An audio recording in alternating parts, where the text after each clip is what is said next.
Okay, we should be good to go. Uh, Actually, I forgot to do this, so we need to do a mic check. So I'm just spout some random nonsense, Tom, and we can see what the audio levels look like. Random nonsense stuff like Esper is great. Esper is great. I hate Esper. Uh, all right, I guess we'll talk about that later on today.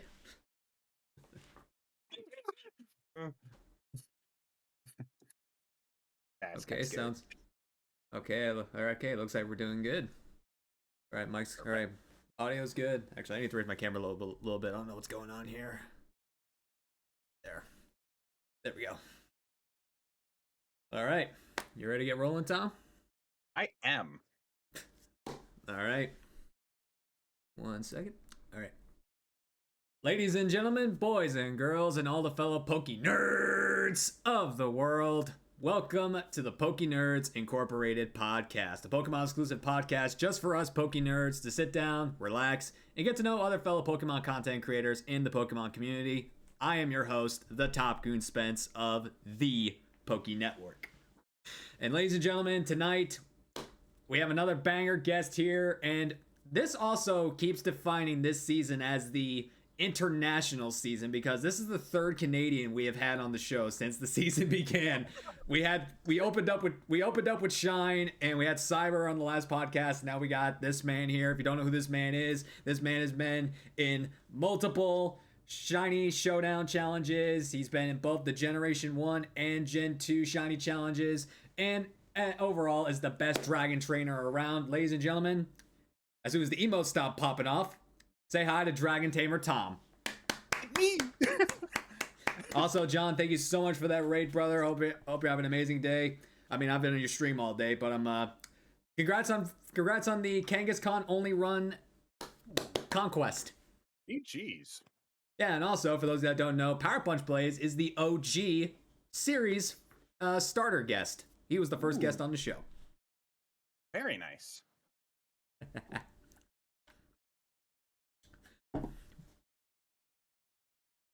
But okay, back on topic. But again, Tom, thank you so much for taking the time out of your day to come down and be a part of this podcast series. It does mean a lot to me that you took interest. Hey, Mudkip. Of course. Of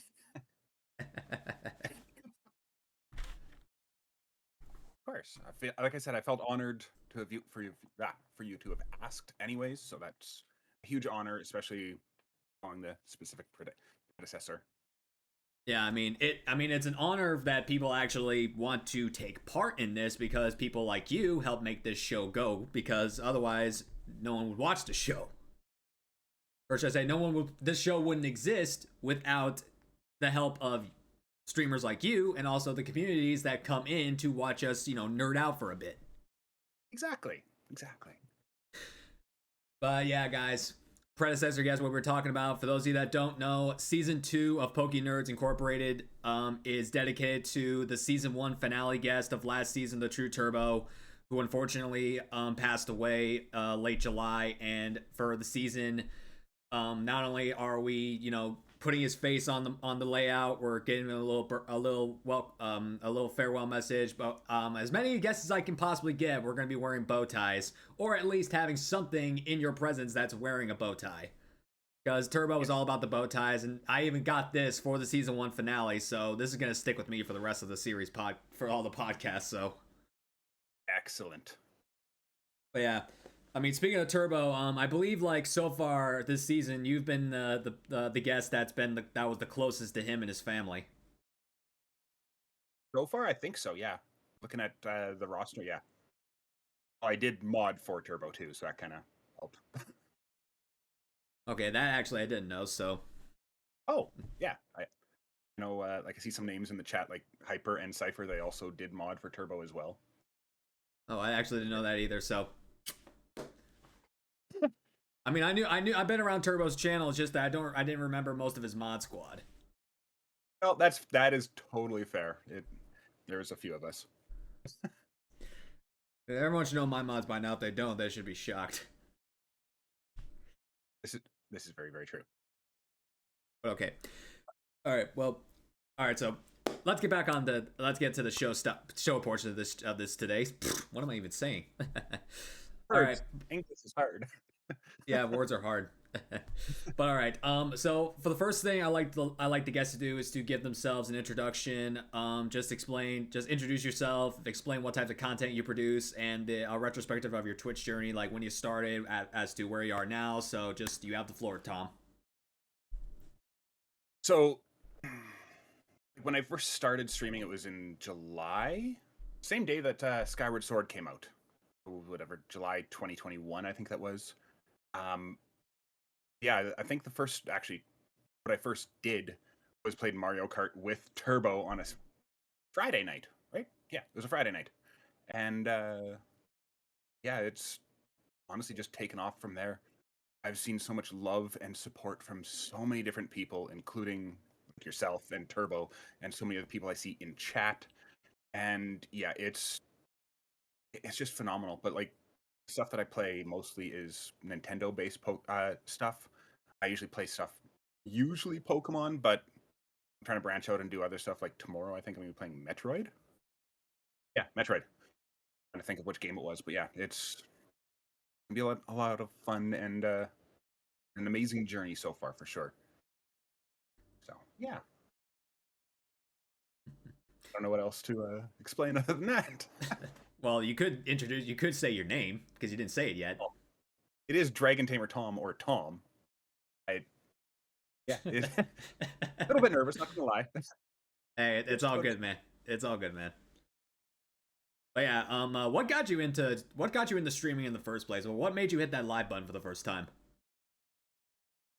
Well, back in January of 2021, I actually uploaded my very first YouTube video of a PSA submission unboxing that I did. I didn't know any of the grades, so I opened up 10 cards, 12 cards that I sent off to PSA.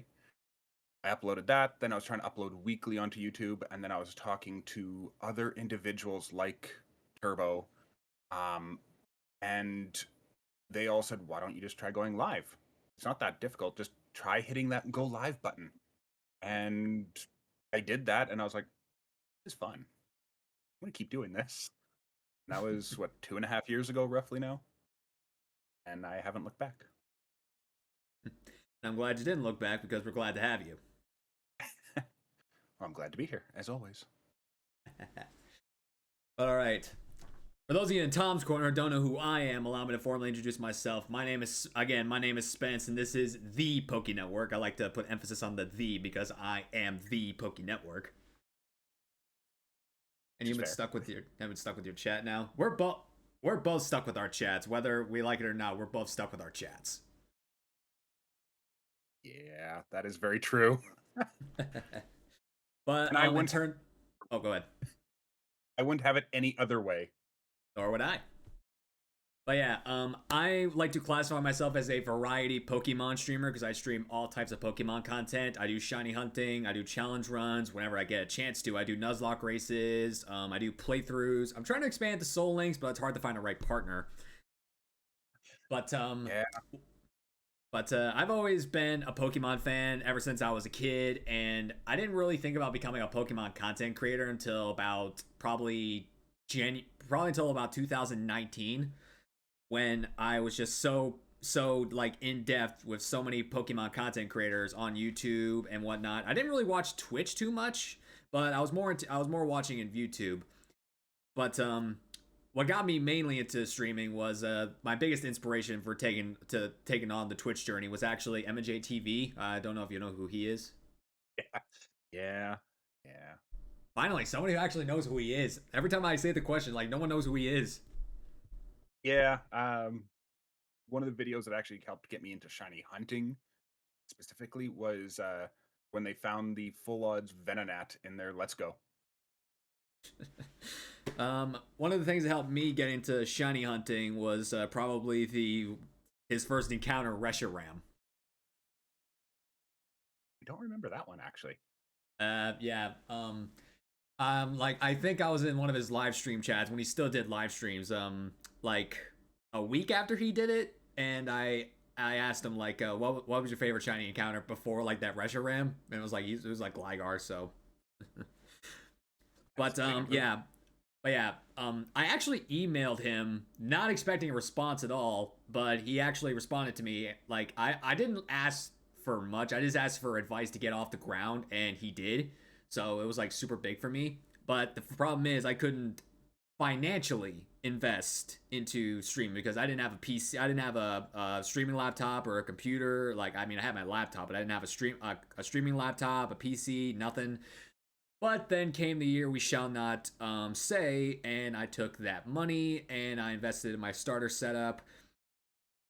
I will say though, I started in June. I started with the Isle of Armor DLC, and I think my biggest problem was that because I started off Twitch like completely from scratch. I wasn't really in anybody's chats. I didn't really know anybody, and I believe in the early game that's what hinders small streamers is because they don't really know any, like when you start off on Twitch and you don't know anybody, it kind of hinders your performance because that way like you don't really branch out as much because that was my biggest problem. I didn't actually know what a raid was until freaking Power Punch Plays gave me my first raid. I didn't even know that was even a thing. That's how dim-witted I was when it came to the Twitch game.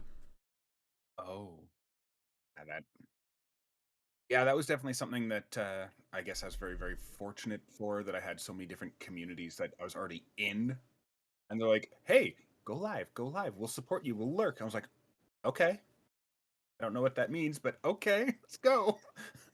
But yeah, I'll say personally, my real Twitch journey began in January 2021, where I finally got affiliated and I learned the right tricks of the trade to get, to actually branch out because I was really bad at social networking. So that I finally got the chance to do it. But like you said, you started, you haven't looked back, and here I am. Awesome. Okay. All right, Tom. So the next segment of the show is to give the origin of our channel name. So obviously, Tom is your name, but where did the Dragon Tamer portion of that come from? So for that, honestly, it probably took me, I hate to say it, probably about 6 months to come up with something. Because I've always loved Gibble since I saw it in the anime back in Diamond Pearl era. Um, I've always just been a fan of dragons ever since I was a kid. But I was trying to incorporate somehow Gibble into a name, and I was like, I can't figure this out. I can't figure this out. And I figured, you know what? Okay, I'm going to look into something that's more generic. So I'm like, okay, dragon, they do need to be tamed. Dragon Tamer. Oh. And then also, if you look back in, I think the Gen 3 games, there is actually a trainer class. And it's only the Gen 3 games that has a trainer class of Dragon Tamer. You are And I figured, correct. why not? It's a Dragon Tamer. My name is Tom. Together. That works. And so yeah, that's the origin of my name. I know it gets mistaken a lot for Dragon Trainer, but it's Tamer because again, I don't the know how people like when people see the name. I don't understand how they would mispronounce Tamer because there's no R in your. There's no R past drag. There's no R in your name past the R in Tamer. Like what? That genuinely that okay. yeah, I'll have to process that for a bit because like there are reasons people mispronounced my name for the longest time because I believe I met you before I rebranded. very possibly. Yeah, I believe I met you Well, I was before. Yeah, I mean, I believe I met you during. It was either during one of the shiny showdowns or the Gen 1 shiny challenge. I know I met you, or the 151 shiny challenge. I know I met you in one of those, but I don't remember which one. I'm pretty sure it would have been in during the 151. I think we were both in that server at that time, anyways. Yeah, I mean, I was only. I mean, we'll talk more about that later on, but yeah, the main reason. So, I believe you know this. The Poke Network is not my original channel name because I rebranded. My original username was the S Poke Network. Yes. Yeah, because I think I remember that one. Actually, I'm So curious. Yeah. So here's where I mean, if you go into some of my older clips, you'll actually see my old logo. But yeah, but yeah, you knew me before I rebranded. Yeah. Yeah. I'm a But serial anyway, lurker. So I'm a serial lurker myself, man. I mean, there are a few communities I'm vocal with, but most of the time I'm a serial lurker. But anyway, here's where mine came from. So when I wanted to create my username, I was like, okay, so I knew I wanted to be a Pokemon creator, but I wanted Poké to be my username to possibly help people find me easier. So that way, if someone's looking for Pokemon content, they're looking for a guy who does Pokemon. So put Poké in the name, you get it. So I couldn't just put Poké. So the network part of it came because when I was in college, I graduated with business administration as my degree, and there is a lot of group projects in business courses. So I was really good at networking with people during my college days, which surprising me because surprised me to today because I'm a major introvert. But I put Poke Network together and I'm like, huh, this fits. This fits. So when I tried to put it in, it was like, nope, rejected. Turns out it's still to this day owned by some like inactive bot account. So maybe if I get partnered, I can drop the. But I think I'm settled up with the. But I didn't actually think of the when I started because I just thought it was too generic of a username. So I wanted to be a little bit more unique. That's why I put the S in front of there because S is just my first initial. But the problem was Twitch does not allow usernames to have hyphens, and I don't like using underscores. So you can imagine.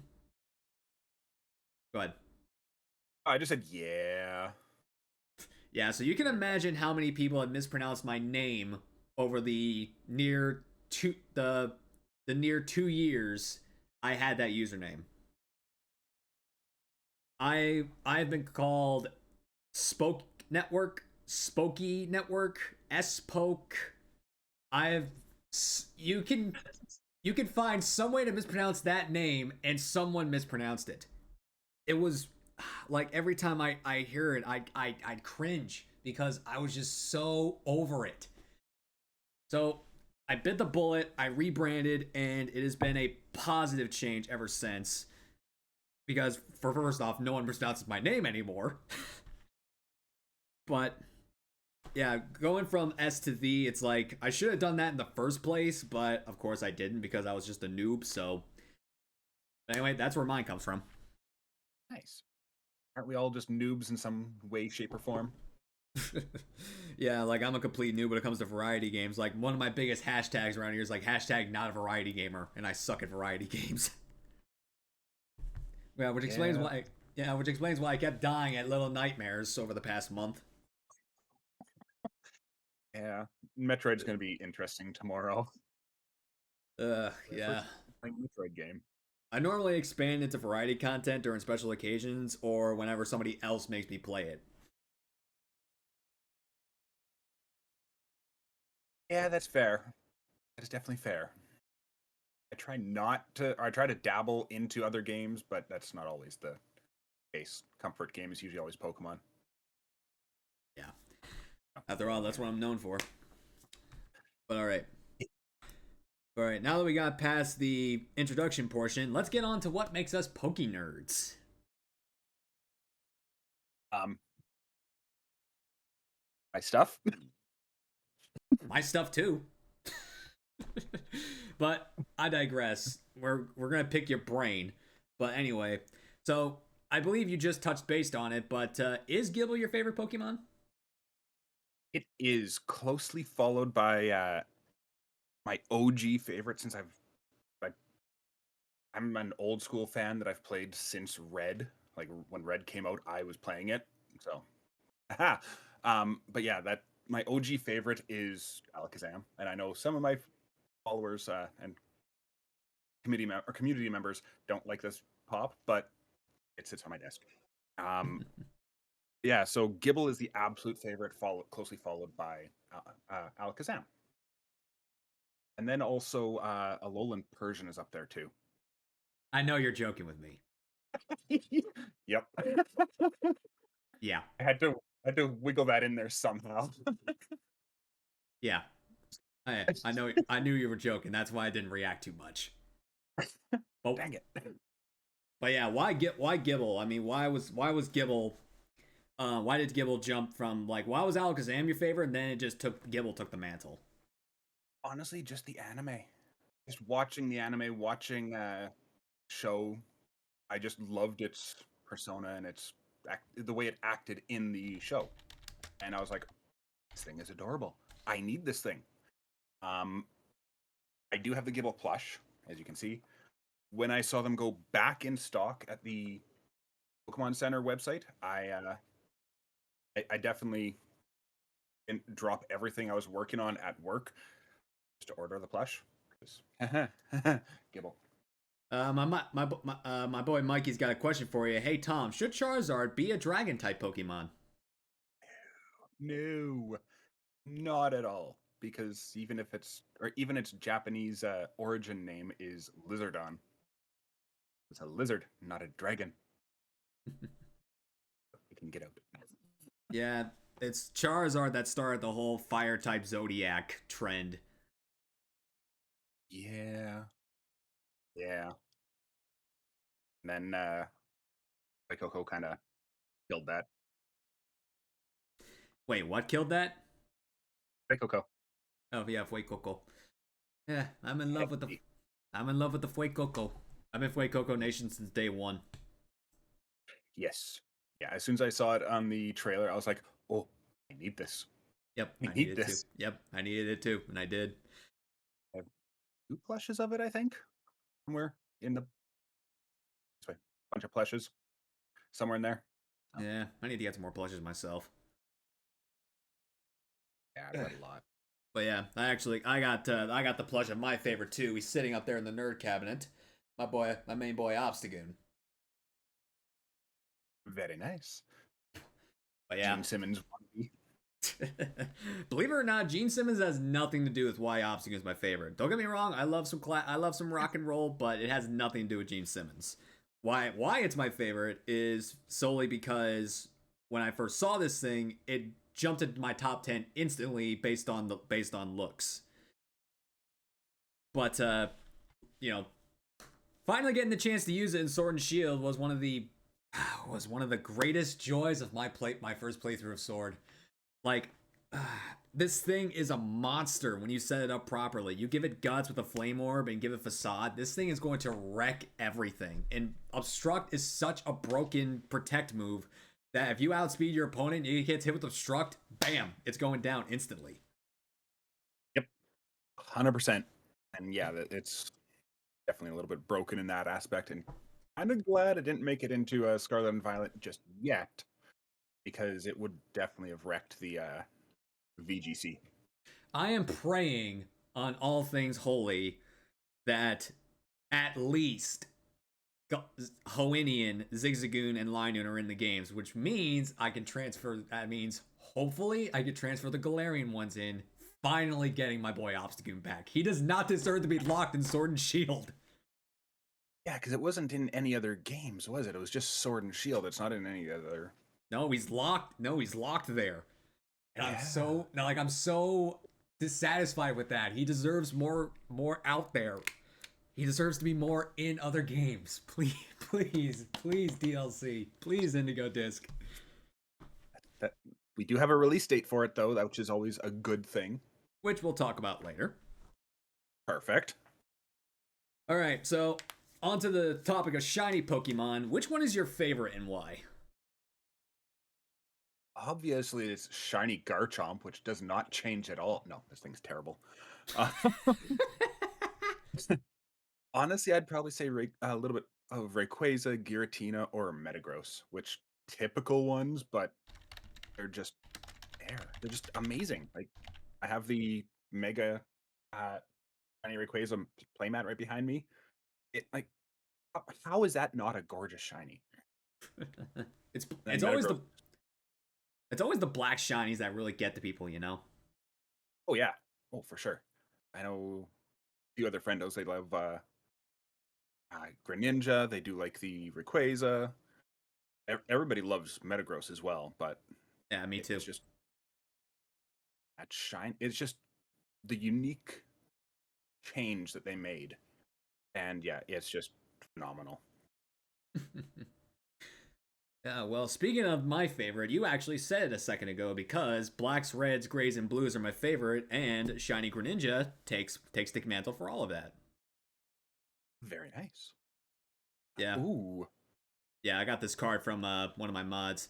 But yeah, if Greninja Shiny wasn't so epic, it actually would be Rayquaza.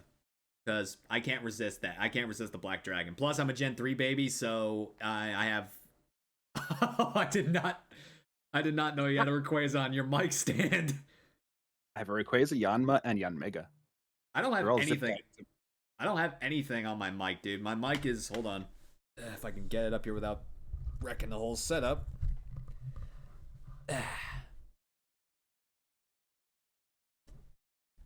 HyperX. It's a pretty damn good mic. Nothing wrong with that. Yeah. Yeah, plus it has hexagons, so it fits with my theme. Spence, could you show him that amazing Rayquaza card you pulled the other day? Oh, yes, I could.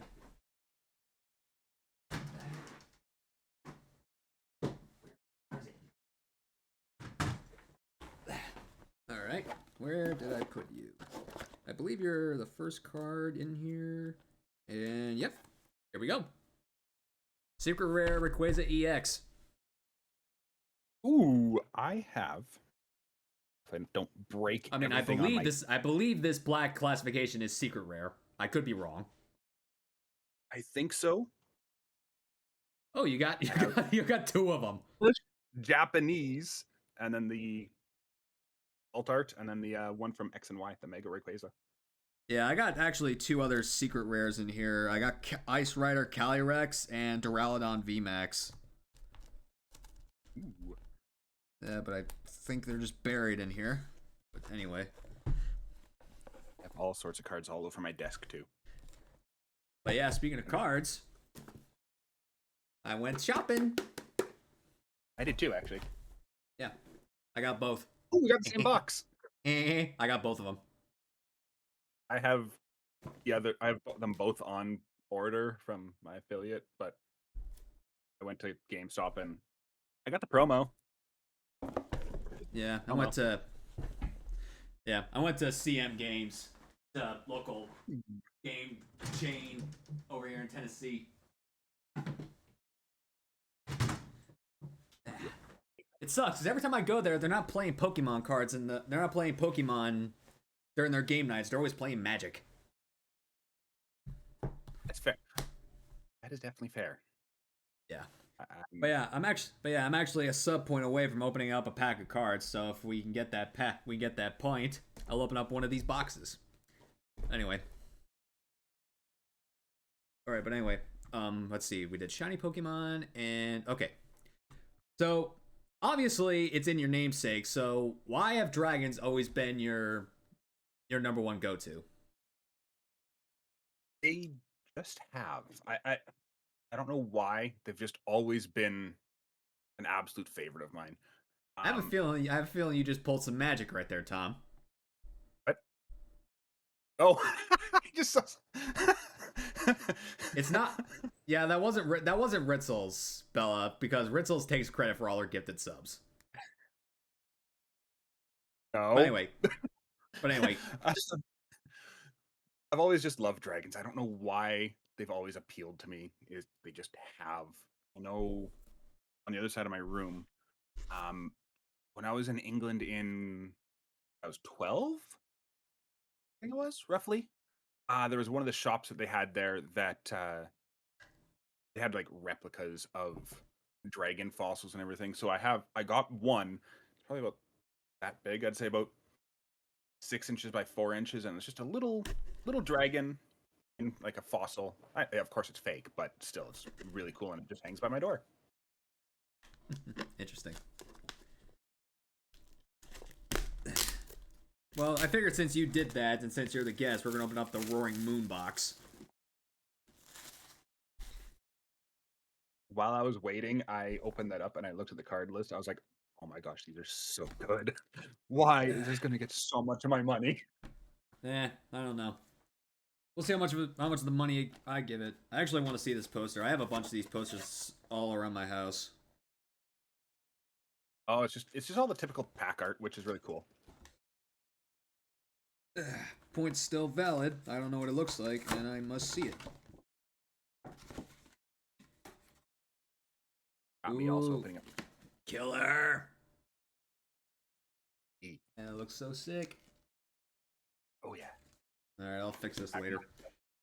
I'm not a little biased in wanting to get all the Garchomp cards. I don't know what's all on this thing, but all I know is that I got a lot of stuff to organize again. Let's see. Alright, let's see. Here's the Screaming Tail promo. Looks nice. Let's see. Gift code cards, sleeves, energy. Let's see. Where else? That's nothing. And the packs. Okay, I got 8.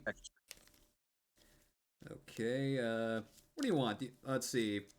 What should we do? A Roaring Moon or a Water Terra Garchomp pack? You know what? We got Gibble. We'll do Garchomp. That works for me. Okay.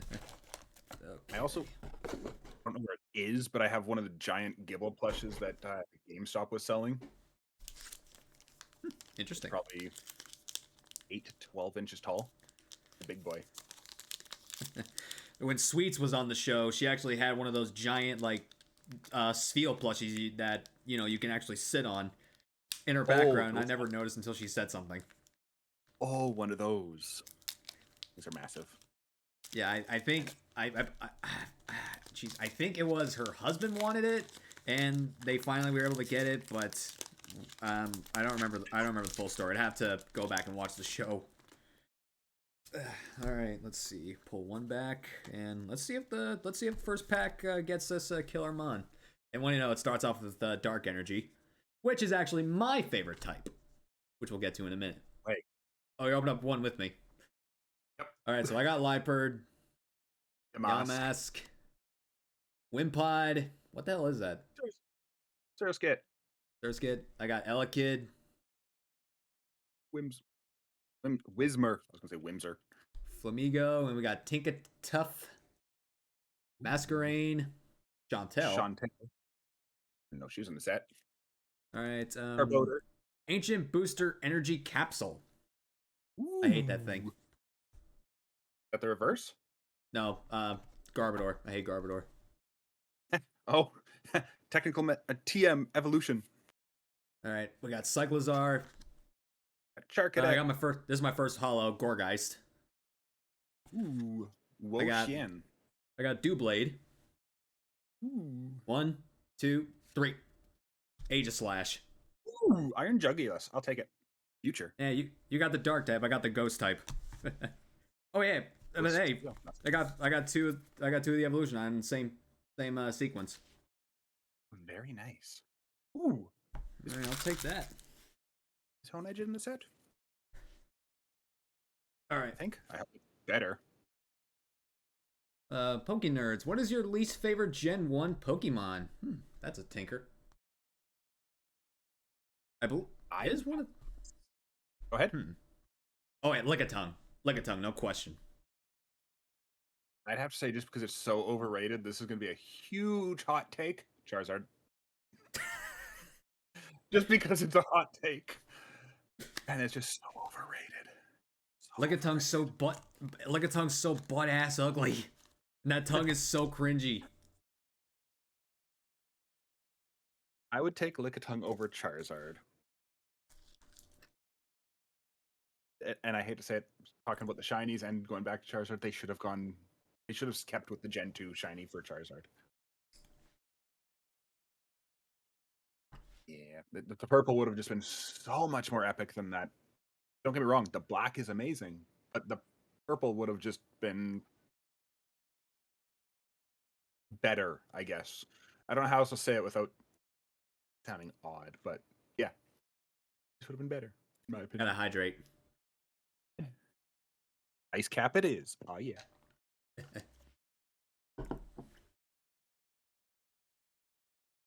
All right, so back to where we're talking. The reason why dark is my favorite is I've always had kind of like a darker personality. I mean, I got a dark sense of humor. But I've always felt kind of at ease and at home with dark type Pokemon because they get a bad rep, but they're not bad Pokemon. I mean, some of them actually are bad Pokemon, but I forgive them. I forgive them.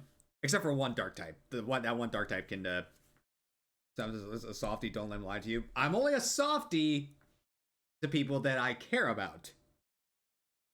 Otherwise, if you cross me. Yeah. But don't cross the wrong people. Yeah, don't cross me when I'm pissed off. But anyway. Yeah. But anyway, actually, if I go down the line, my top 5 favorite Pokemon are actually dark types. I mean, I got Obstagoon, Greninja, Darkrai, even though it's the biggest bitch in the world to me right now, Hydreigon, and Umbreon. That is definitely fair. I know Dark is definitely in the top 4 types for me, along with Ghost and Psychic. So, Dark is definitely up there. Glad to know. Angry kitten. Yeah, we'll see. But all right. All right, Tom. What is your favorite Pokemon game and why? This can include both the main series and the spin-off games, but if you want to pick one of each, you're more than welcome to. So hit me. I would definitely have to say Red is definitely up there for the simple fact that if it wasn't for Pokemon Red, I never would have found Pokemon, never would have played any of the games. Never would have been where I am now. It was broken as can be. Like, you have no idea how broken that game was. Yeah, I know for a fact how broken it was. I have played it myself. Yeah, it's so broken, but it's again, if it wasn't for that game, I would have never played Pokemon. But more recent, I would definitely have to say either Sword and Shield or PLA for sure. And then for remake, it would probably be XD Gale of Darkness, just because that was the first game I got on the GameCube, and I actually do have the special edition GameCube that has the XD001 on the faceplate. Nice. Yeah, I actually, I did a playthrough of Gale of Darkness last year for the channel. I didn't obviously it was an emulator because I don't have a GameCube, but it was such a great and fun experience. Like I don't play too much many spin-off games, but this one is my favorite. Have you tried to go back and play Coliseum after you played Gale of Darkness? It's like, N- oh my gosh, why? I no, I can't have do not. this. Yeah, no, I have not. It's And difficult. I've heard tall tale stories of what it is like, and I'm like, no, I'm not doing this to myself. Yeah, go back. Badly.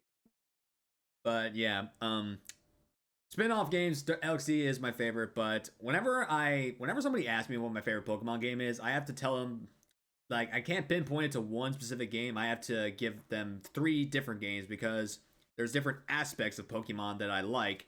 The storyline, the Pokédex itself in the game, and then the overall experience of the game. So, storyline wise, the Gen 5 games, Black and White, Black 2, White 2, best ones out of all of them. You can't argue with me about that. No, the story was amazing in those games. Like, it is so, like, people thought that because Black and White was kind of like a soft reboot for the series in general. People were just hating on it big time. But then as the years gone by, people actually got to love and appreciate for it because the story is unlike anything we've ever seen before. And it was so good.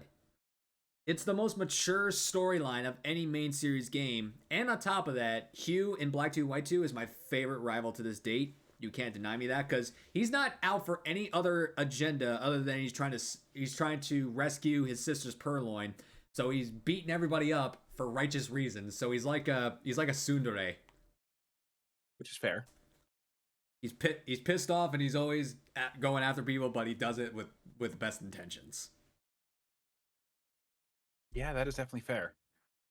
I think because of how long the story is in those games and how much grinding you have to actually do, I honestly don't think I've replayed them since I beat all 4. Black, white, black 2, white 2. Yeah, I mean, I've gone back and done randomizer challenges and dark only Nuzlocks in these games on stream before, so I've gone back to them before, which was a great experience. Fun fact, when I was doing the Dark Lock series, my king character would always have face paint on / war paint whenever he did the last leg of the journey. And during one of those, specifically in Black 2, my sister and my brother-in-law came over and crashed the stream, and they saw me in my full-blown king makeup and crown get up. Like, my sister was expecting something. My brother-in-law, like, his eyes were like, dude, what are you wearing?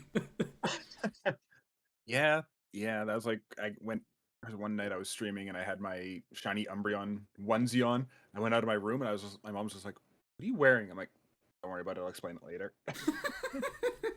So, yeah. My John, Power Punch plays. He was doing a shiny hunt for Pancham, and it took him forever to the point where he would actually dressed up like a panda for a stream, and he had his mom do his face paint like a panda. That's good. Yeah, he almost lost it there. I'll send you a picture of what he looked like later. Please do. I will. But back to the topic. So favorite storyline game is Black 2, White 2. The Pokédex, I love the Platinum decks. It's just so many good Generation 4 Pokemon in that game.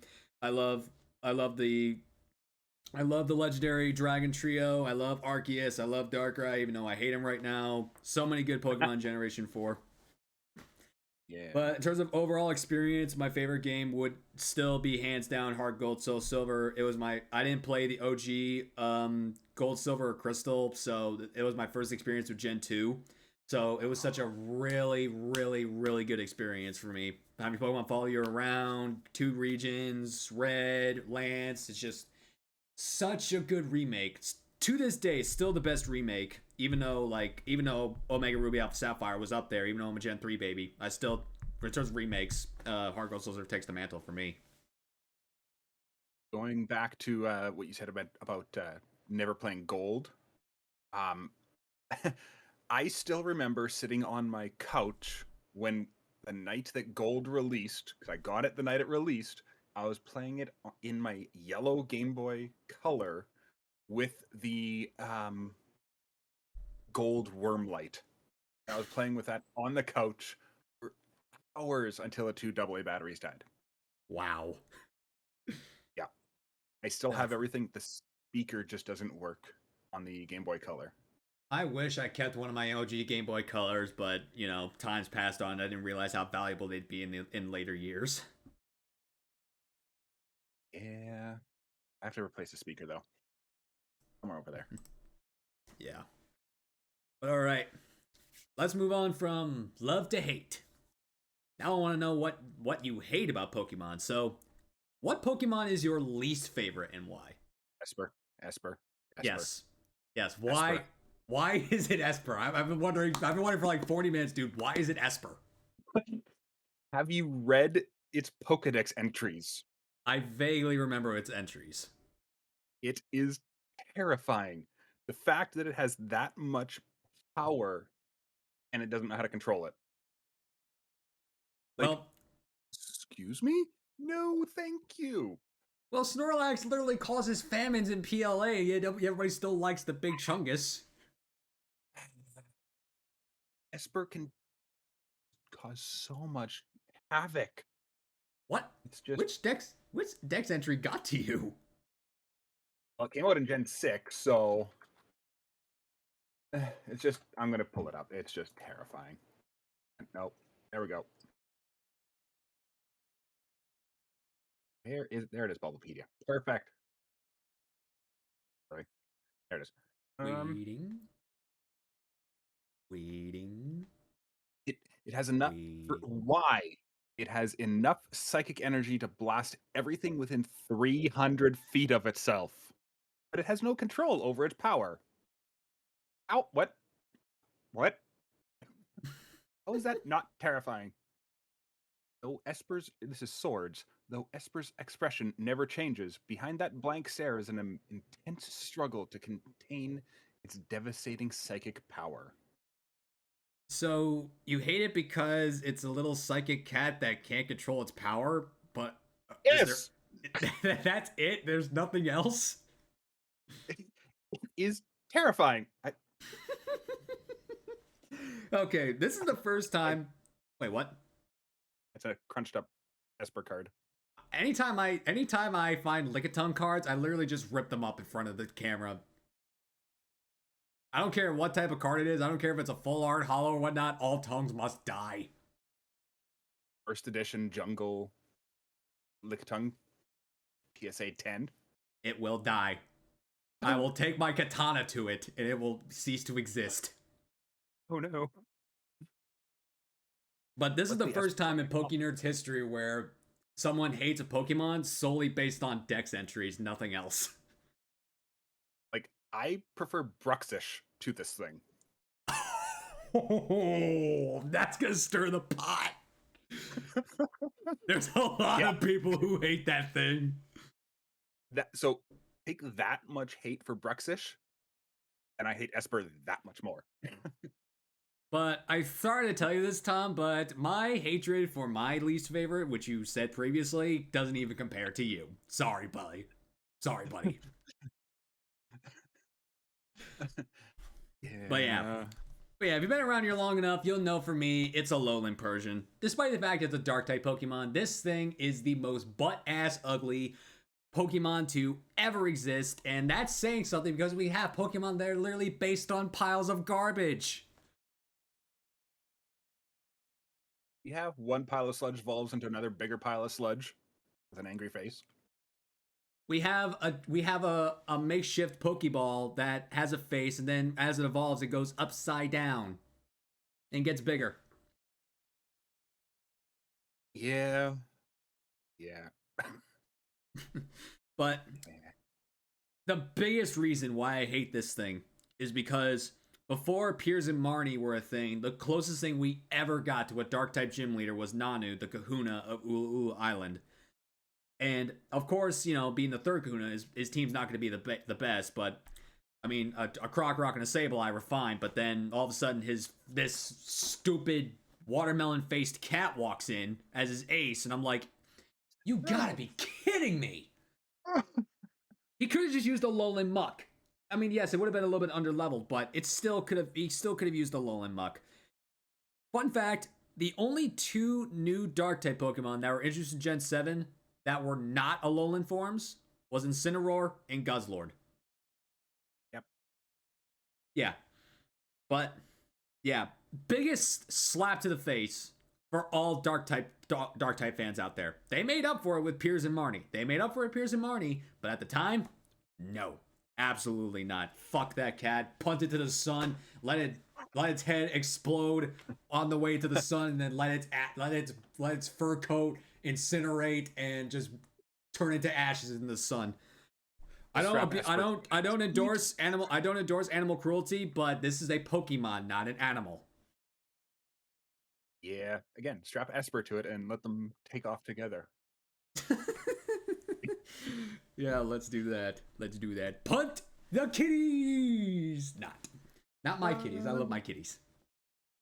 I have a dog. All right. What about your least favorite shiny? Is it your boy Garchomp, or is it something else? Honestly, probably Garchomp and Gengar. Just they don't change. Like, it's just sad that those two are so iconic to both the franchise, well, just the franchise in general, and they don't change. Like the starters and Pikachu, I get those because they don't want the kids to accidentally be like, "Oh, mine's a slightly different color. Why is this wrong?" No, they wanted to have them similar to the original colors. But Garchomp and Gengar, come on. Like, it's so much more potential, and they dropped the ball. You think that's dropping the ball? My least favorite shinies were actually introduced in Generation 9. Before I would have said Regice. Yeah. Yeah, I believe you should know these three. Charcadet, Armarouge, and Ceruledge. Oh, yeah, we were talking about that last weekend. So Charcadet could be very similar to, is very similar to Armarouge. The shiny could have been very similar to Ceruledge. Yeah, and as I've could have switched. Yeah, as I've stated previously, all they did was change the eye color. It's such shit. It's literally me taking off my sunglasses and saying, "Hi, I'm shiny." And for those that don't know, yes, I do wear prescription lenses. These are just mainly given because of this stupid monitor glare I got going back on my lenses. But anyway. Yeah, I get that. Yeah. But yeah. No, I get that. So yeah, like we were talking about, all they had to do was make Charcadet a burnt out charcoal gray and then just swap the color schemes of Armarouge and Ceruledge. They would have been amazing shinies, but no. As I've stated previously, they don't let RNG decide shinies anymore. Someone in Pokemon purposely designed them this way. And a team approved it, and the developers integrated it. Whoever had anything to do with the shiny line of Charcadet, Armarouge, and Ceruledge needs to be fired. Like, I don't understand how you could drop the ball on such amazing Pokemon, because they are some of the most popular Pokemon Generation 9. And if they had bomb-ass shinies, they would have been even more popular. But nope. Yeah. Especially Armarouge being so viable in the VGC as well. Like, they could have made it epic. Yeah, and Ceruledge is looking so badass with those flame swords. It's like, come on. Yeah, they dropped the ball on, like, Generation 9. There was a lot of shinies they dropped the ball on. Like you said, like the Ceruledge line, Candamos. Like, like you said, somebody designed it, a team approved it, and then they put it into production. Like, why could they not have been, okay, there's white mice, and there could have been like a brown mouse, like a typical field mouse, right? Yeah.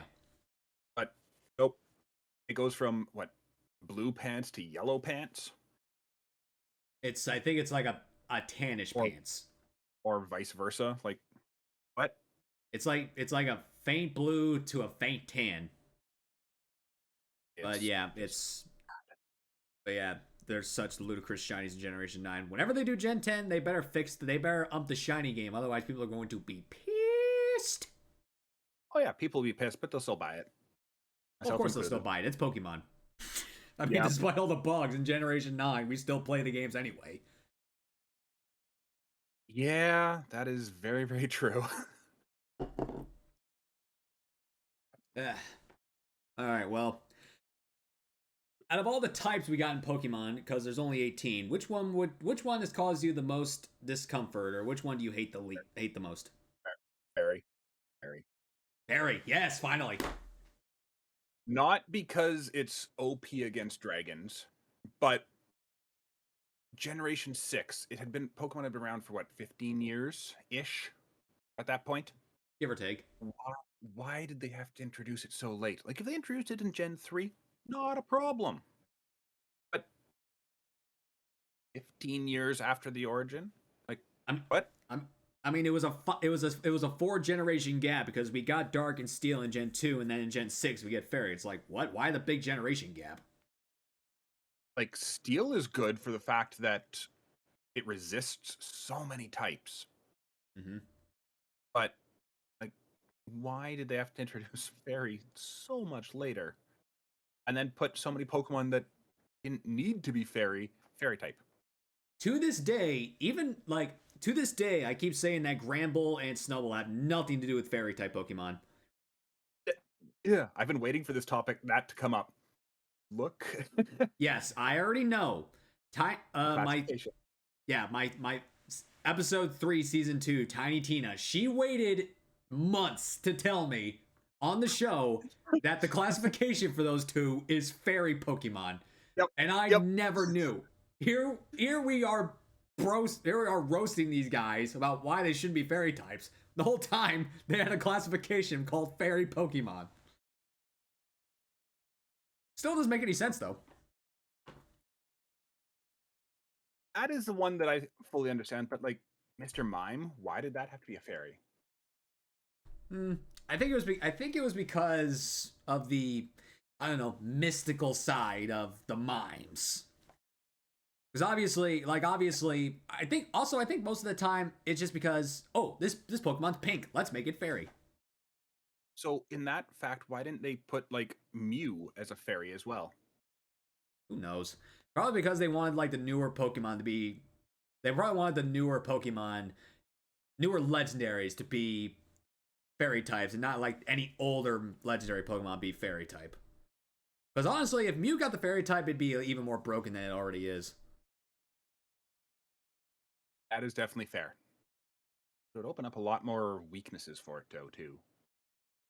If it went from just plain psychic to fairy, we'd understand. But people say that Celebi should have been fairy type, which I fully agree. It's a literal fairy. Why is it still psychic type? Not my little onion fairy. Mods do the thing. Wait, what? You'll see. Just wait.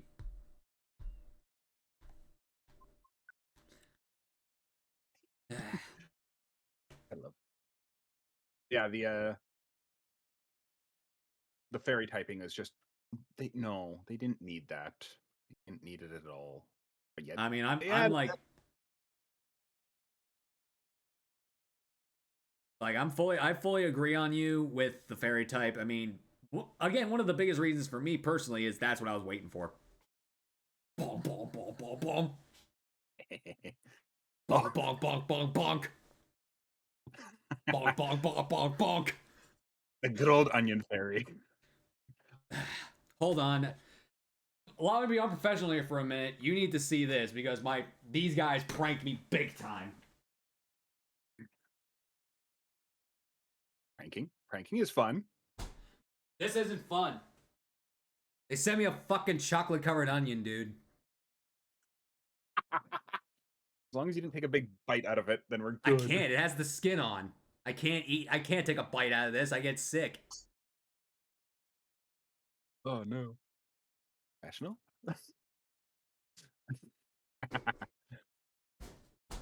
Yeah. Oh, it's classified as an onion fairy. It's classified as a time traveler. Oh, heck.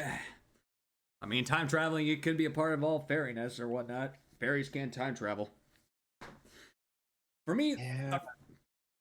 I mean, you don't like. I mean, you say you didn't like fairy because it's OP against dragons, but I hate it because it's OP against dark types. Why, oh why, oh why, oh why? A moonblast or a draining kiss or even a disarming voice, and Hydreigon's down for the count. Yeah, I was about to say that one. Yeah, that one hurts. Me no likey. Especially because Hydreigon is one of my favorites. No, I didn't get one of the plushes of that. Yeah, I need to get one. I got Axew instead. Yeah, I need to get one. All right. So many plushes.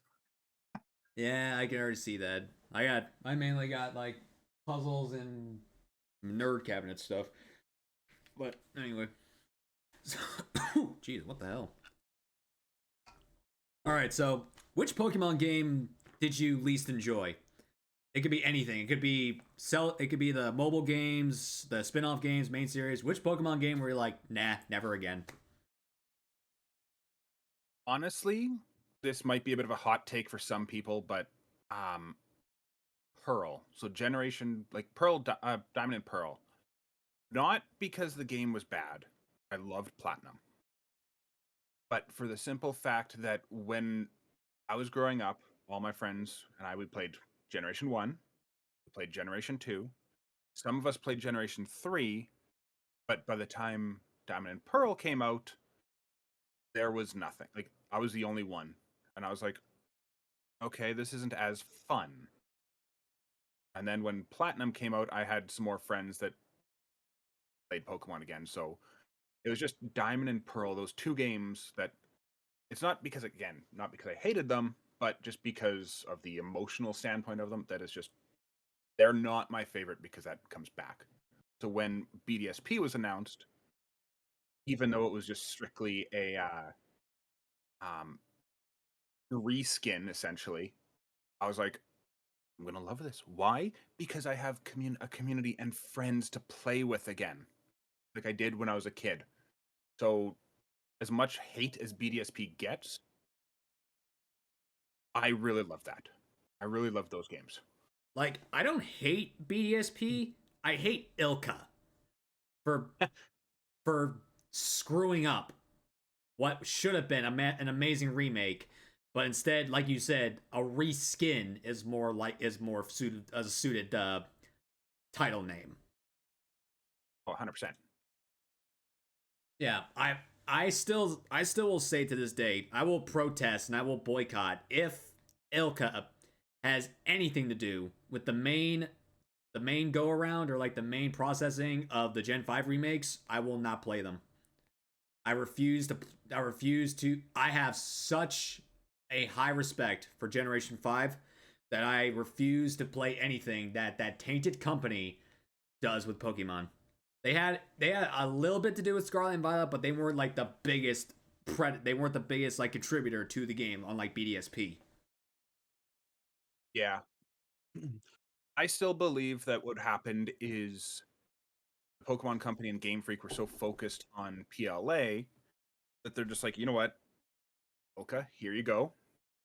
Go have fun. Don't branch too far off of the main script, essentially. We are going to put all our funds and focus on PLA. And that's what they did. Also, I feel that BDSP, because they're going back in the past with PLA, that they wanted people to remember what happened in the Sinnoh area and the Sinnoh region. They wanted to just quickly put a game out, just be like, hey, this is what happened. Now we're going into the past. So that's my theory on that, anyways. I mean, that is a fair assumption. You're not wrong on that front. Like, I highly doubt you're wrong. Was it way too hard in BDSP? I will say that the only good thing of that game was the fact they actually made the Elite Four difficult. I mean, I cleared the Elite Four on my first try, but then there are some people that are like, dude, it took me like so many tries to beat Cynthia. Yeah, I know when I played it for the first time, because I was playing it on stream, everybody was like, "Oh yeah, make sure you uh train, make sure you're over leveled, blah blah blah." I'm like, why? I have watched so many people play randomizers and Nuzlocks and all that other stuff that I'm like, okay, I had the team sheet basically of the opposing Pokemon, like the Elite Four. I'm like, okay, I'm gonna sit here, look, okay. Flint has a Drifloon that's gonna go minimize, minimize, minimize, baton pass. Okay, I have to get something that'll negate that. Okay, Aerial Ace. He's most likely going to go into his Fernape. Okay, gotta predict that. So if I have something that gets stab, flying with Aerial Ace, then I can predict into that and I'll boom hit it, which I did. You have to keep in mind I beat Cynthia first try with a very unconventional team. I used my shiny Garchomp, which I found a shiny Gabite in the underground. I used Magnezone, Honchkrow, Golduck, Torterra, and Toxicroak. My first BDSP team, and only thus far, Infernape, Gastrodon, Infernape, Gastrodon, Drapion, Electivire, Togekiss, Gallade. All round off or well-rounded team as well. Yeah, I put some thought into it. But I yeah, want to personally use something that I had never used before. So I can't remember what I had instead of Garchomp, and then I found the shiny Gabite. I'm like, no, this has to be on the team. yeah. I mean, And this was my chance to finally use an Electivire in a playthrough, so I just dumped a gun. Otherwise, I would have used Magnezone. yeah, Magnezone came in clutch against Cynthia's Milotic as well. Yeah, and that thing. Mine wrecked her Magnezone or her Milotic. Yeah, me And then too. But still, my log could be quite damaging. Could be quite menacing if it's set up right. Marvel's Gale with Flame Orb. Pew. Mhm. Uh-huh. And yes, the original games were a lot harder because you didn't have the experience all or the experience share the way it is now. Yeah, definitely. Which I I mean, wish we could turn on. there's still. I mean, the newer games have a lot of hand holding, but I'm not going to hinder them based on that. But what I will hinder at is making a game that's way too easy, which, in my opinion, which is also my least favorite, is X and Y. Yeah, that's fair. Yeah. Yeah. So there's more to it than just being an easy game. They didn't really do anything with the post game. There was like little to nothing post game wise, because with main series games you gotta have something of a decent post game, because otherwise the games are just gonna crash and burn. But it's like they put like no effort into this. But one of the biggest slaps for me is, I keep saying this with every podcast, because there was a lot of hate for Gita because she's the worst, because they think she's the worst champion. I do agree, her team could use some work, but she's not the worst. It's Diantha. She's the worst. And it's not because of her Mega Gardevoir, it's not because of her team, it's because of one solid reason. She's not in her game. Yeah. Unless you physically go in and interact with her, she doesn't make an appearance. No. There's only 5 times, she only has 5 times her dialogue box will interact if you don't re-challenge her. When you first meet her at the lab, when you meet her at the cafe, when you meet her at the railway, when you face her again when you face her for the championship, and then a post-game segment where she gives you a Rawls with a Gardevoir right. 5 times you talk to this woman. Gita, she's all over the place. Gita's in her game, Diantha's not. Yeah, and then Gita gets you to do the stuff again right after too, like the gym leader circuit, basically, to try to run through that again. Yeah, exactly. Yeah, you're not wrong. Yeah. I can't think of what other champions, but that's Bella Lance gets a pass because Lance is Lance. Yeah. Yeah, he first. Well, I was gonna say in the first games, but no, the champion is actually your rival, who you compete, like you constantly run into them all the time. Second game in like Gold Silver, yeah, you run into him Lake of Rage, but then he's heavily influenced until you meet him in Elite Four. Yeah, but Diantha doesn't say Gardevoir Moonblast and blows a guy into smithereens. That is true. Lance freaking lets a Dragonite land a Hyper Beam on a Team Rocket Grunt. That's favoritism. Yeah. All right. So, Tom, you talked about it previously, but so you bring us more into that. So, your first experience with Pokemon, bring us more into why you decided to pick up Pokemon Red for the first time. Like that, if that's your first experience, like what made you go like, "Ooh, this looks interesting. Let's play it." Because I think the anime came out slightly beforehand, if I remember correctly. Like the games in Japan came out first and then the anime, but in the US, I don't know the order. I think the anime came out first, and my friends and I were all like, because I watched the first episode air, like the first time it was live, and I was like, "Ooh, this is so cool!" And I'm pretty sure Red came out, like Red and Blue came out, but also that was back in '98 ish area. Anyways, yeah, and that's just what it was. I'm pretty sure it came out with the anime. I'm like, oh, this is cool. And then we found out there's a game that you could play as Ash, and I'm like, oh, I can be Ash. Preteen Tom was like, oh, I'm gonna do this, and that's just how I played Red. I don't remember I do remember picking Squirtle as my first starter.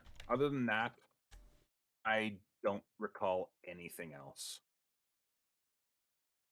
Like, I remember figuring out the missing no glitch when I was a kid with my friends. We tried so hard to get the Mew under the truck. We couldn't figure that out until years later. We're like, oh, you have to get cut. You have to trade somebody with cut. And you can imagine people like that. No, never mind. I was on a different topic entirely. That was very pre-internet as well, so yeah. The internet is what saved me in later games because a little side story about me. When I first played Gen 5, Hydreigon actually used to be my most hated Pokemon of all time because I couldn't get past his. I could not get past gets this Hydreigon for whatever reason. I could not get past it. I did not know it was a dark type until I had to, train up my team and figure out, oh, this thing's weak to this and weak to this because I didn't have the internet when I was playing the game. So internet saved my ass in later games. I will say that. So a little bit of a side story. But my first experience is the anime, but it wasn't like very first anime because when I first watched the anime, it was like I believe in the early 2000s.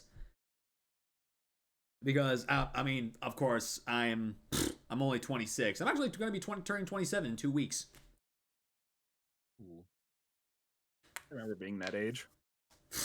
But yeah, what I was saying, I borrowed a cassette tape with 3 episodes of Pokemon on it, and it was Pokemon Shipwreck, The Isle of the Giant Pokemon, and Tentacool and Tentacruel. Which is banned now in the US. Yeah, which is banned now in the United States for, towers destroying each other. But I was so mesmerized and in awe of this, and I'm like, oh my god, this is so cool. But then later on, the card game came into play, and I still to this day do not know how to play this game, but I like the cards. But then I played the games, and I first played Sapphire, which was 2003 or 2002. I don't remember, but yeah, that was when I first played a Pokemon game. That's why I say I'm a Gen 3 baby, because that's when I first played a Pokemon game. And I mean, of course, to this day, I have played at least one of every main series game out there. And I think the biggest fact why Pokemon is such a major factor in my life still to this day is, I mean, I don't know if you actually know this, Tom, but I actually have Asperger's syndrome, which is a form of autism. And because Pokemon changes constantly, it keeps me intrigued because for people who have autism, they need for hobbies and whatnot, they need to be constantly intrigued by this hobby in order to keep interest in it. The fact that Pokemon keeps changing / evolving is what keeps me invested. Yeah, that definitely makes sense. Like, I know my mom, she used to work as a I already forgot the term. But she used to work with special needs students, like people that were in wheelchairs, like social worker. No, it was like teacher's assistant or something like that. Okay. But she worked as somebody that worked specifically with people like that had special needs, like the in wheelchairs, people with like high functioning but also still extreme cases of autism, stuff like that. And that's one job I could never do personally. But yeah, I don't know if I could do that job myself, but that's just for other reasons. But back to what we're talking about. But here's the next section of the show: the emote elaboration. All right, so go ahead and post some of your Pokemon themed emotes in the chat and give us a backstory as to what exactly they are, or if you got who named them and whatnot. FYI, even though I missed my opening because my phone connection crapped out. Anime game. Oh, so in the U.S. the anime. Oh wait, so is that the U.S. ignominal or is that in Japan? So I looked it up as well. The anime came out in April of 97. Yeah, anime. It came out shortly before the games, I'm pretty sure. Yeah, July 1998, and then like July 8th, 1998, and then July 28th, 1998 was the games. Yeah. Oh, wait, I posted a non-Pokemon one. Oops. Oh well. Damn, July I think 28th. He's yeah. So it was because I watched the anime. I think I watched like 4 or 5 episodes because I was at the time when I was still. I'd go to my grandma's after school because she was close to my school, and my mom was and dad were working at the time. So yeah, I think I have. I think all of my emotes are Pokemon themed except for 3. yeah, Accidentally yeah, posted. explain these, please, because there's quite a few of them. My fail, which is a shiny female Combi. I failed a shiny female Combi in PLA. No. Yes. I think that's actually one of did I send you that clip? I think I shared It that may clip. it may be one of the clips. And then I do have the hmm? Yeah, I think it's Comey said, "Oh hell nah." Yeah, that one. Yep. Um then I have the shiny Esper as my troll. Um because well, I hate Esper. I figured, you know what? I might as well have a Esper troll emote because I hate it so much. And then the artist that did that put the. Have you ever watched Chainsaw Man, the anime? Yeah, of course I have. So that has Power's horns on it. Yeah. Let you see that.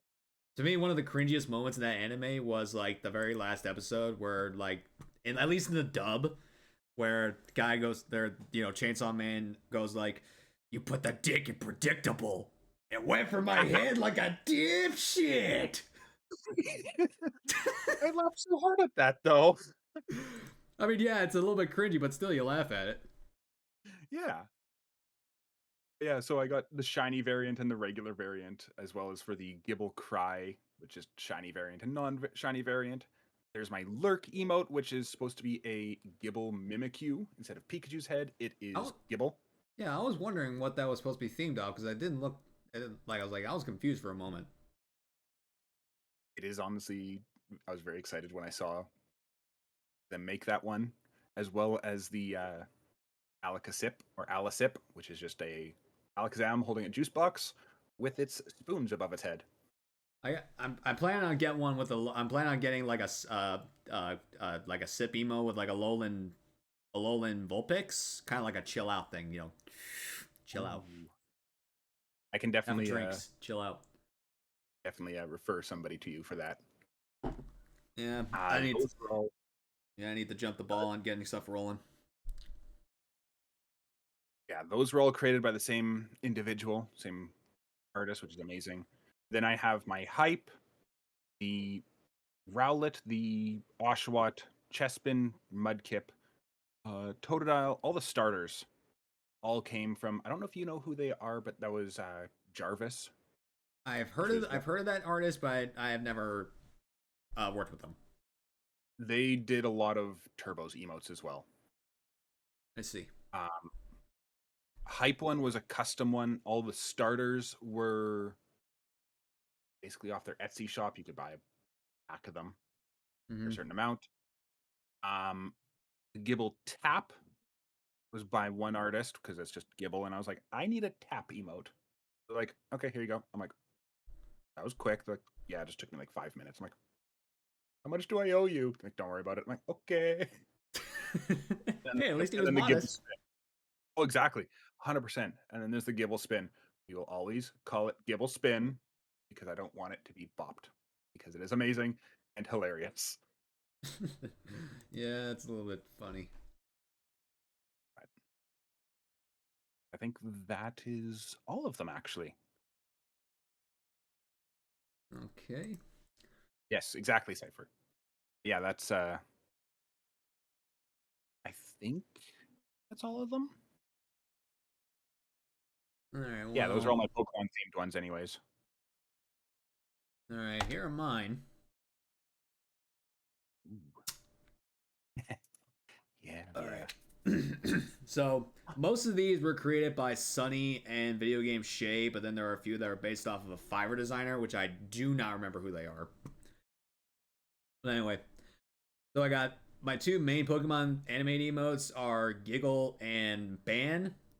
So the Giggle was Sunny, and to this day, everyone who sees this emote goes like, "Oh my god, that is so cute!" Everyone loves the giggling Zorua. Everyone loves it. The Ban Hammer. So the key to this was my initial thought process with this one was that I wanted to be like Hydreigon's like secondary heads being like Ban Hammers, but Shay has an amazing art style, but she doesn't have a problem with this, but she can make anything that's supposed to be menacing look cute. She made a Ursaluna Blood Moon look cute. I mean, she does amazing work. I don't know how she does it. But so, as much as the Bandhammer is supposed to look menacing, it does look cute, which I will admit. But that's not the point. Because my channel's themed off of Obstagoon, I do have a lot of Obstagoon themed emotes. So I do got my basic Demon emote. I have my Jammin emote. I got Hype and Rage based off Obstagoon, and then I have my favorite one. My favorite emote is my Obsta Piers emote because it's literally just a fusion of Piers and Obstagoon, and just Piers is like rocking out with a mic. So that's one of my favorite ones. I only have two. I have two emotes that are two Pokemon emotes that are not based off dark types, and that is my Sushi Lantern emote because I fell in love with Lantern during an electric only run of Shield. And because of my errors, she passed away before the final battle. Yeah. And it's bulky as all heck. Yeah. But my other one, my Shiny Luck emote, is based on Regidrago, only because Regidrago is my very first on-screen shiny. So it pays tribute to that. This was back long before I branded myself and I didn't have my sunglasses, my beard, actually I still had my long hair at that point, but it wasn't as pronounced as it was. But let's see. I got a shiny Zorua Pog emote, and I got Grimmsnarl Sus. I got a GG's with the Dust Ball. My most used emote to this date is my Galarian Zigzagoon crunching down on a heart emote. To this day, it is like the most popular one on the channel. To this day. I wonder why. But yeah, the other two I got, let's see, I got Urshifu Single Strike Flex, and I have my my Umbreon plush. Both of those were drawn by Sunny. Still amazing work though. I mean, I got other emotes that aren't based off of Pokemon. I mean, these two right here are some of my most pronounced ones. Nerd, because after all, that's what this channel's based off. Yep. Fun fact: when you mentioned Shay, I met them last weekend actually at Toronto Regionals. Yeah, I know Shay's. I know Shay was I know Shay's up in Canada too, and as much as I would love to meet her, I don't have a passport. So as much as I would love to meet all my peeps up in Canada, I don't got a passport. So Yeah, I think she showed up on the Sunday. So cool. All right. Well, next up for the show is the shared experiences category. So as of the podcast with Mike, aka Pure Genesis 27, we are now hosting clips of the guest and myself to show you guys some of our best Pokemon moments. And I'll also, talk about what, Pokemon moments, see which ones are cool off screen on not. But so I got 3 of Tom's clips he sent me, and forgive me, this is gonna look weird for like 2 seconds. Okay, here we go. Whoops, nope, that's not it. There we go. So this is his first clip. You said, all right. So also, Mod Squad, tell me if the audio is too high or too low. Just let me know. That one. So this is the first one he sent me, and apparently this is his Combi fail. So I have not seen any of these clips personally, so I'm about to watch this for the first time. Let's see. It looks like it's a male though. This one hurts. It hurts.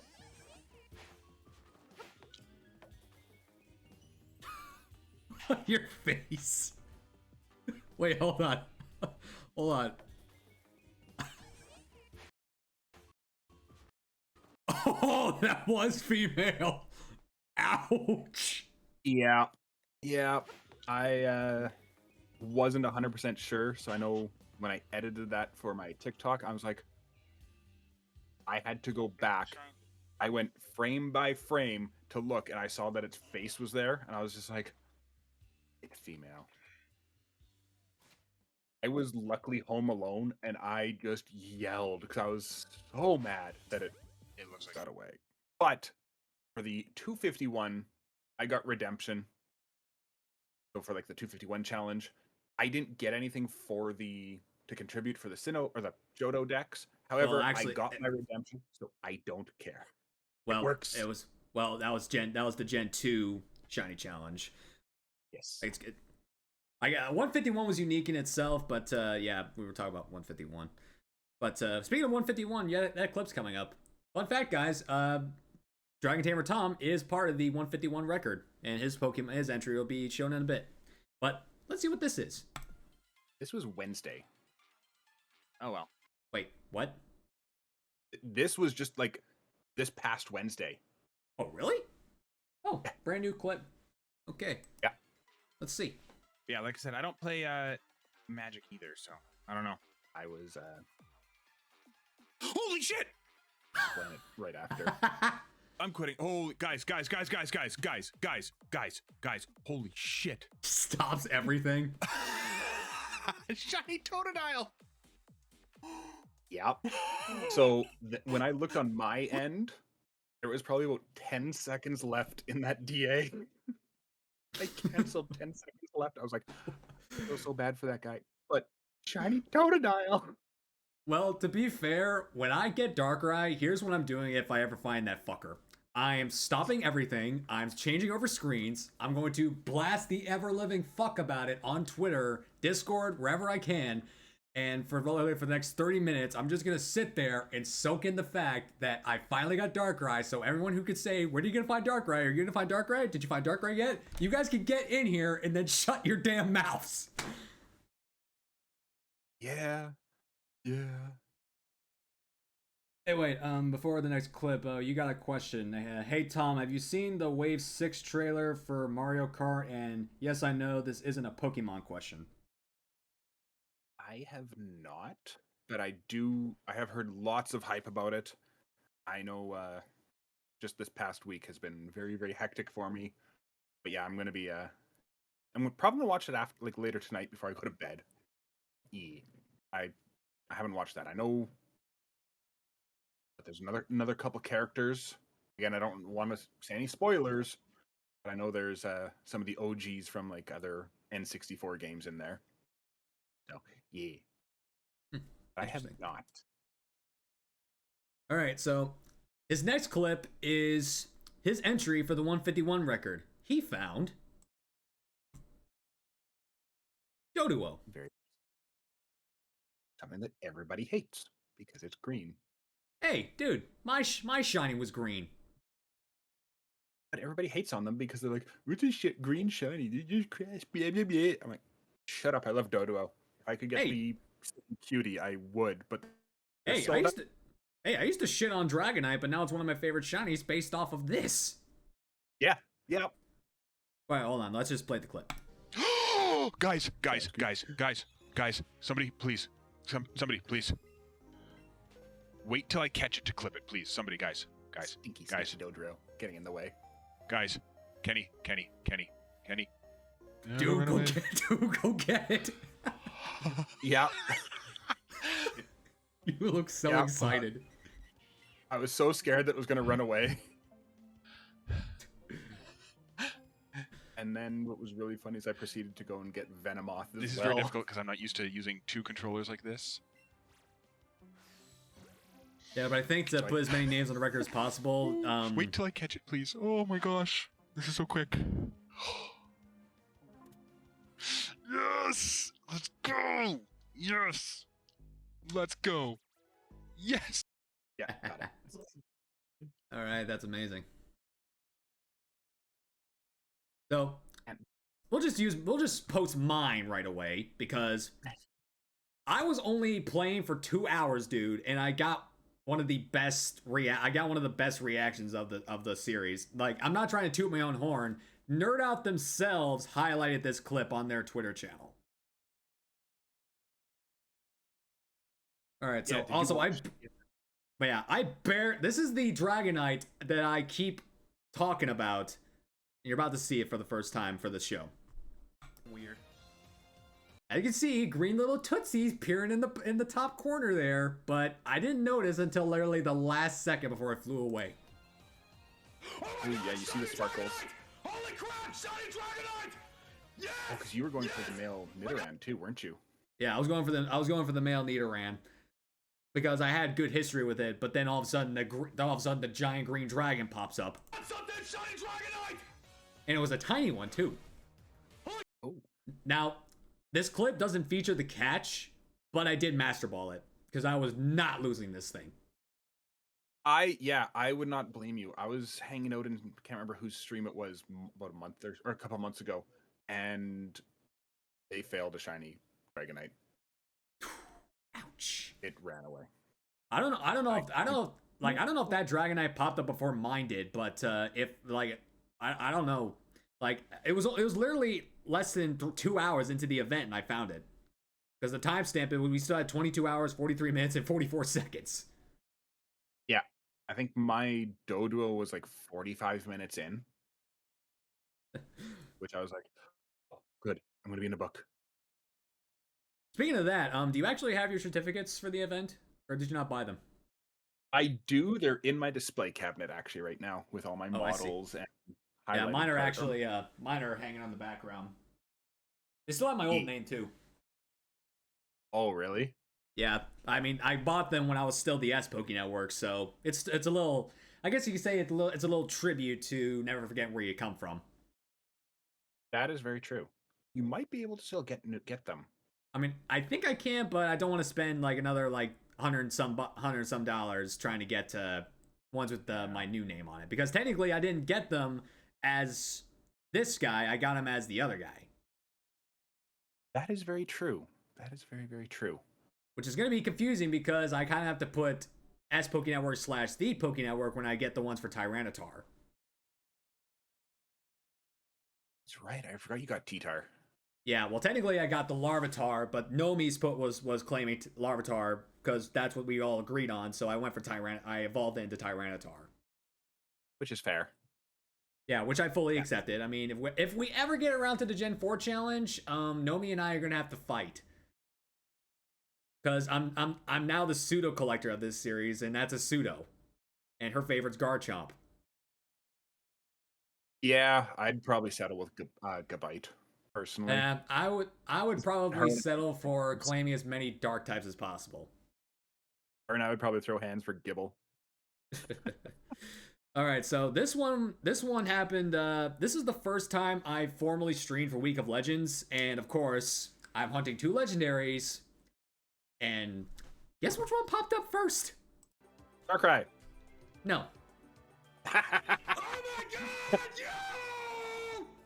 Are you kidding? Complete excitement to utter disarray in 3 seconds. I literally just picked this hunt back up after over a year of hiatus, over almost 2 years of hiatus, and I find it this quick. I've never, in the history of my shiny hunting career, been so disappointed and excited over a shiny at the same time. Oh my Yep. god! You can hear it in my voice. The Alecki shines first! I know it was very similar for me for Shinx. first! Masuda Shinx in Oh my god! Field. Why? It took me, time-wise, it took me about 6 months. But that's because I played for a little bit. I Masuda hunted for a little bit. And then about 4 or 5 months went by. And then I picked it up again. And then within like 3 eggs, which I still had in my box. It was there. I was like, why did I not finish this before I took a break?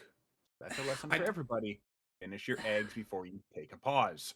I don't remember what event it was, but I was Masuda hunting Nickit for an event, and after the event ended, I had Nickit eggs left over. I hatched 3 leftover eggs, and I found a shiny Nickit. Yeah. I love and hate the fact that I am such a Masuda juggernaut in Sword and Shield, because sometimes I get the best luck possible, then I get the worst luck possible. Yeah.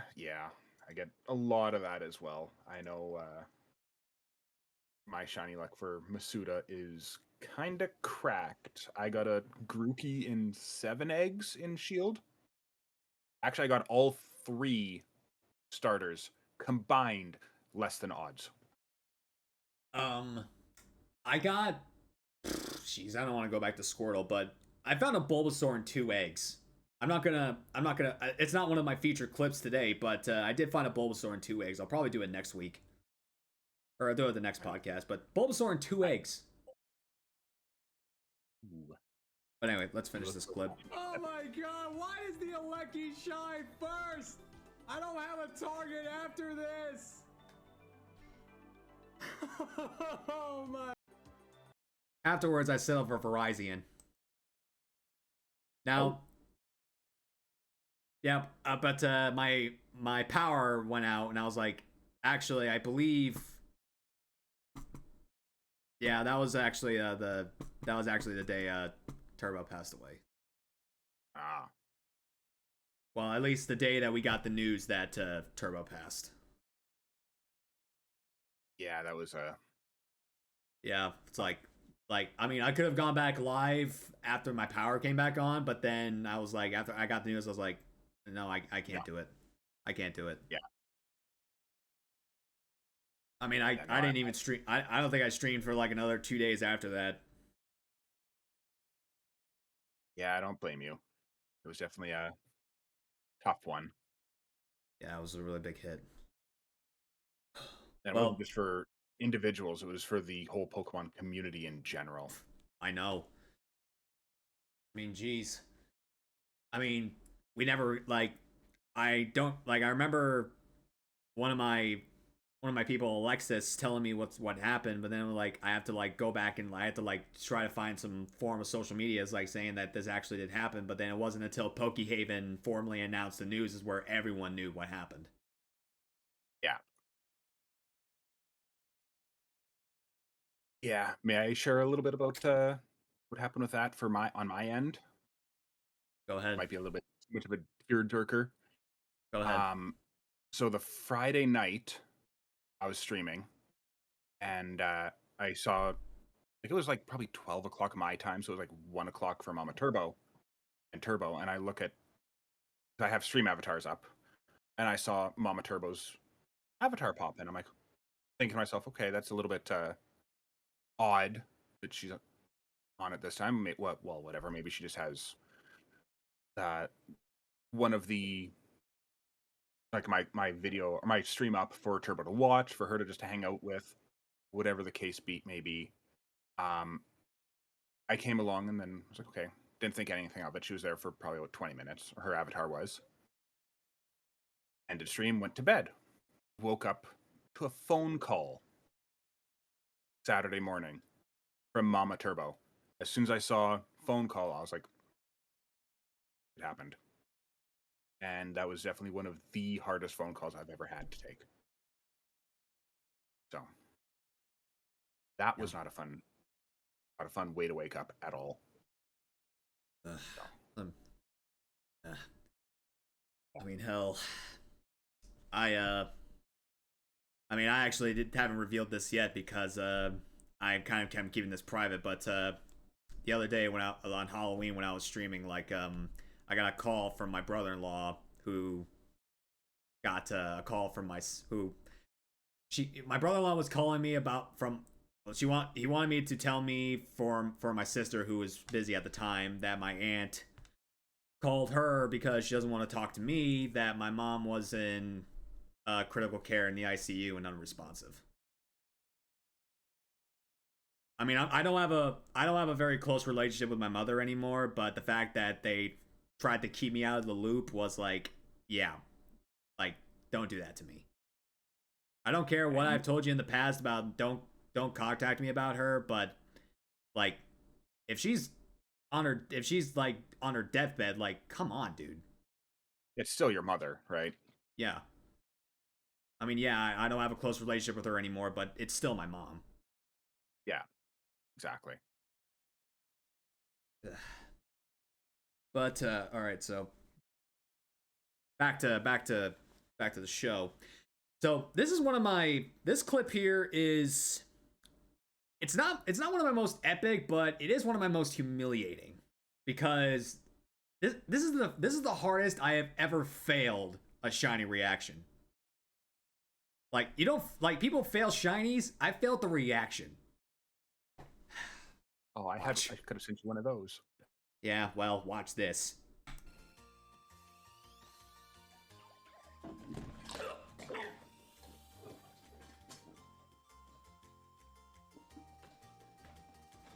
We got it! Holy shit! Yes! I choked on my water! I choked on my water! Holy shit! People choke on various food sources. I choked on water finding a shiny. I've done that when I was off camera or before I even started streaming. So I learned when I'm going to hatch an egg, put the water down. Oh. Oh, I don't do that no more. But like, I didn't want to have one of those corny reactions that would be like me just going. It's like I don't do that shit. At least it wasn't a spit take and got water all over your keyboard. Oh, yeah. I remember during my 24-hour stream, I had this shaker full of like energy powder, and it got all over my keyboard because I forgot to tighten the lid.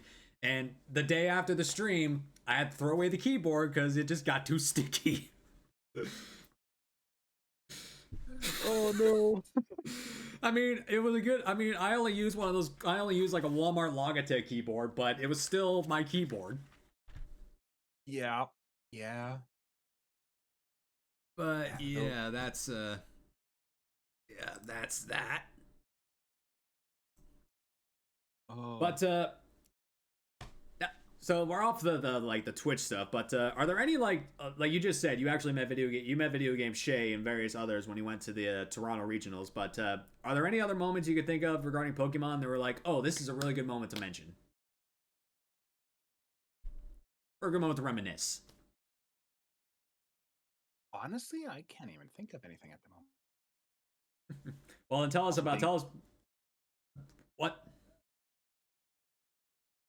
Well, then tell us about regionals. Like, how was it like meeting Shay? It was a very quick introduction. Shay was there with so many other people as well. I just walked up. I was like, "Hey, how's it going, Shay?" And she's like, "Hey, good." And then she turned around and walked away. I was like, "Okay." Then I turned around and went back to my conversation with G. Callan, who I think I saw in chat. But yeah, there's so many friends that I met there, and honestly, because it was, I think, one of the bigger regionals that a lot of people were going to, I got to meet so many people that I normally wouldn't have been able to meet, and I am so very grateful for that. So yeah. And then I was like, I'm going to be a smart ass because everybody is like, I'm going to get somebody to sign this. I'm going to get them to sign that. I'm like, the troll in me. I got them mostly to sign. Like, I walk up to them. I'm like, oh, can you sign this quick? Like, I just want to encapsulate this. Can you sign this for me? They're like, oh, for sure. They sign it. I close the book and it says Death Note on the front. Oh, Yeah. that is next level troll action. So I'd be like, okay, can you sign here? They signed. I'm like, oh, okay. Like, oh. Yeah, their face just dropped as soon as they saw it. I don't know where you got that, but I have to buy one of those. I will send you the link from Amazon from it. Please, I need one of those notebooks. It was definitely worth it. Just make sure you take a pen with you. That is also very important. Oh, I got a pen with me everywhere I go. I think I had 3 pens with me just to be on the safe side because, yeah, I've run out of ink before, and it's never a fun experience. Yeah, that is funny. It was definitely But, a lot of fun. Especially meeting yeah. a lot of the friends. Yeah, meeting friendos. I mean, technically, I didn't meet. Okay, so fun fact about my mod team: they are pokeNERDS in certain retrospects, but we didn't. We actually met, but it wasn't Pokemon based. Oh, Yeah, I mean, it was because of Pokemon we all got to meet IRL, but we weren't meeting based off of Pokemon. We were meeting because we all wanted to meet up for the first time. But these guys are like half my mod team, half my couple of my VIPs. But yeah, when Twitch became real, and it's also where I now laugh every time someone says the word monkey. Wonka. Oh, gosh, I have one of those clips as well. Yeah. One of my mods clipped me being degenerate, and I was like, oh god, no, why? Technically, it was because of me, Bella, because I'm the one who came to Nate first.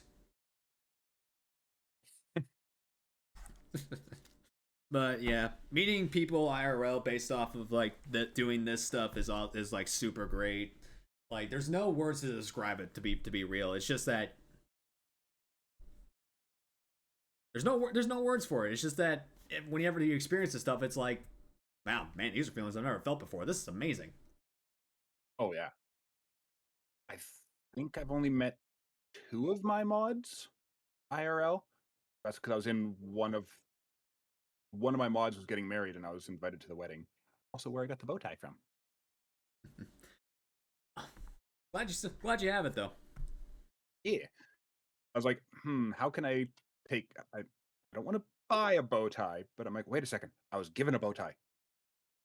This is gonna be on here. You met Triple? Oh no, no, they're talking about axolotls. Oh, I see. Oh, I actually got one of those. Oh, I got one of those on the nerd cabinet. Ooh, very nice. Yeah. Now Triple loves them. Yeah, Namavor sent me this. Ooh. Yeah.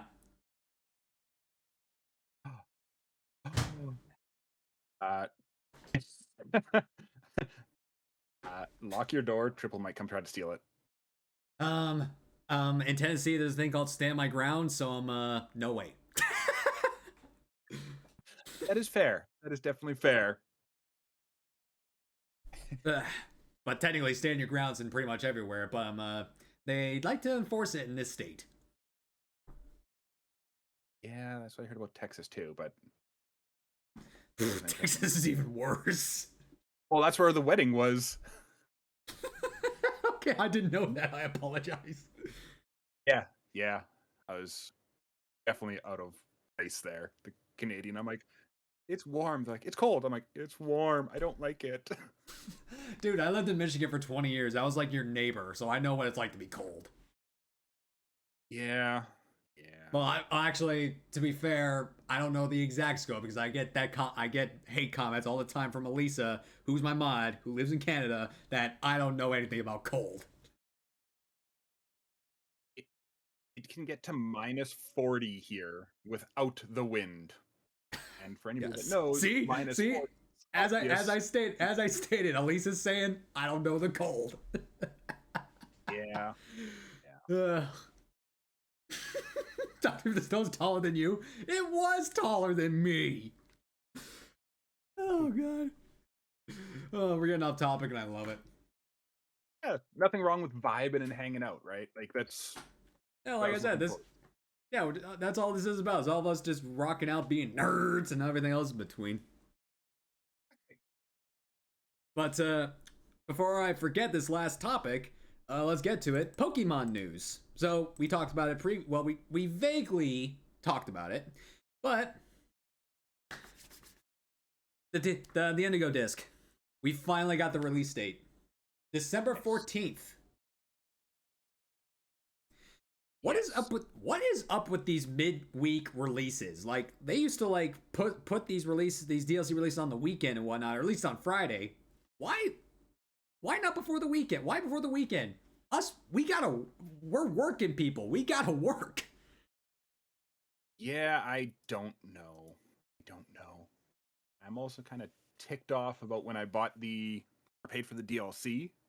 If you check your email, it actually says April 30th, 2024.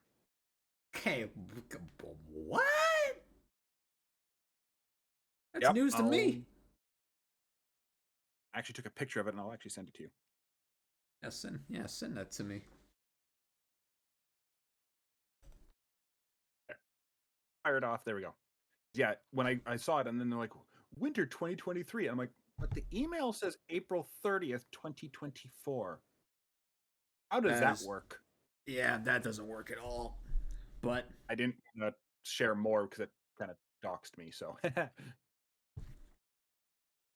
But yeah,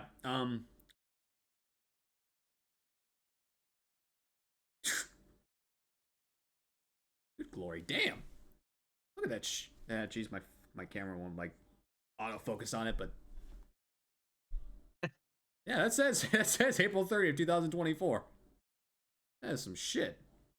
Yep.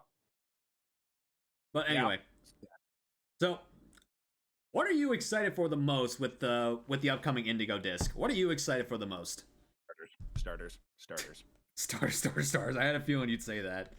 I actually kind of halted my starter shiny quest because, like, I got all the Paldean ones. So I need to get all of them. I need Johto, Sinnoh, Unova, Kalos. And that's it. I need 4 generations of starters. And now you can catch them in the wild. Yeah. I want to see how it works first before I jump back into the eggs. But hey Tom, what is your favorite fairy type Pokemon? Actually, to be fair, although I hate fairy types, I got 5 of them that I like and love. Well, like or love and can't stand. Gardevoir, Togekiss, Alolan Ninetales, Grimmsnarl, Mimikyu. Oh wait, also Sylveon too, so 6. Those 6 I can stand. All the other ones, no. I like Sylveon shiny. Sylveon itself,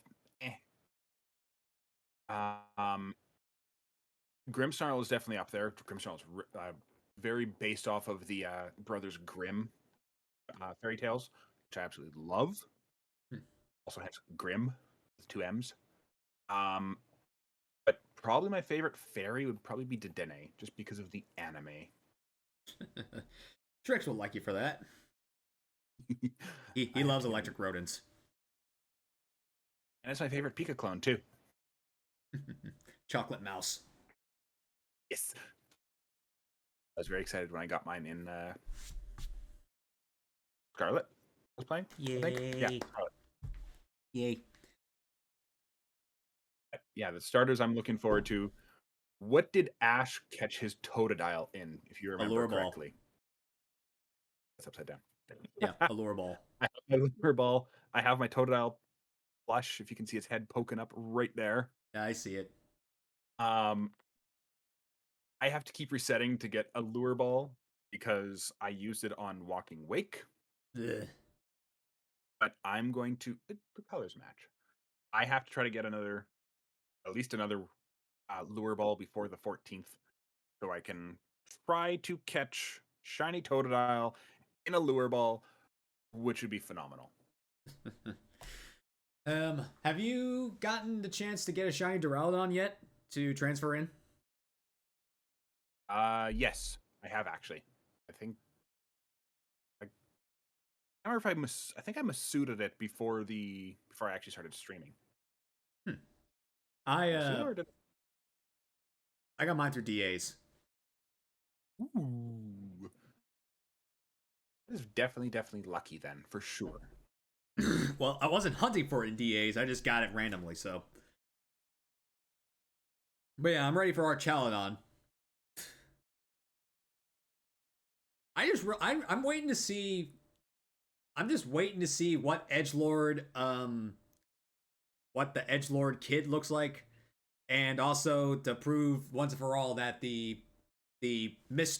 head mistress or whatever of the Blu-ray Academy, the lady you meet when you start the DLC in Teal Mask, is the baddie bad. I'm just waiting to see her be the baddie bad. Yeah, I could see that. I could see that, I knew especially in the way they were going lately. I got bad voodoo vibes on her from the start. But I'm just waiting to see what Edgelord Kieran looks like.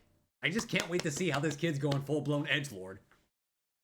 Yeah, he definitely had a very big villain arc at the very end and giving off villain arc vibes. Well, he wasn't necessarily a villain. He's just a kid who got really pissed off over not like being kept out of the loop. Like they weren't involving him in something that he loves. Like I mean, I would feel very upset if I would feel really upset if somebody that I cared about knew that I loved a certain thing and then just kept me out of it. Fair. Well, the dark, Mikey, the Dark Conquest series was discontinued a few months ago. I don't do it. I'm not doing it anymore. He was talking about my Dark King Zao character. Ah. Yeah. I don't do that anymore. I won't go into details of why I don't do it, but yeah. No, that's fair. This is definitely fair.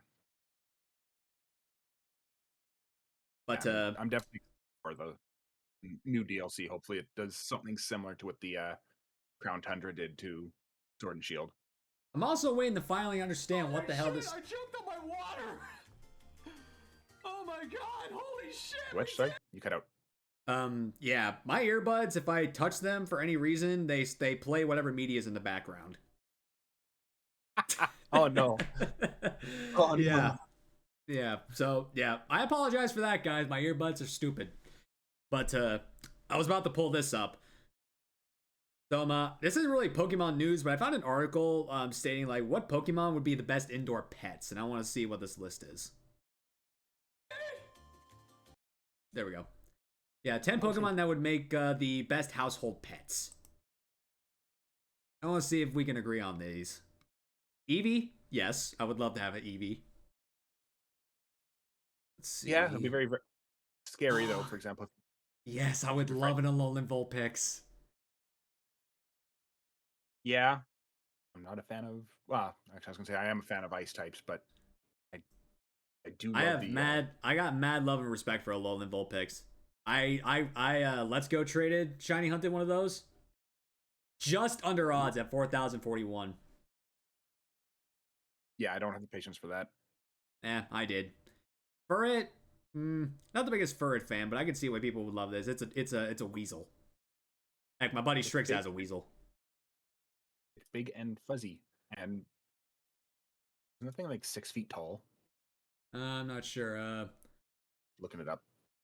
I'm seeing like some freezes. 5'11". They got like an encoder overload or something.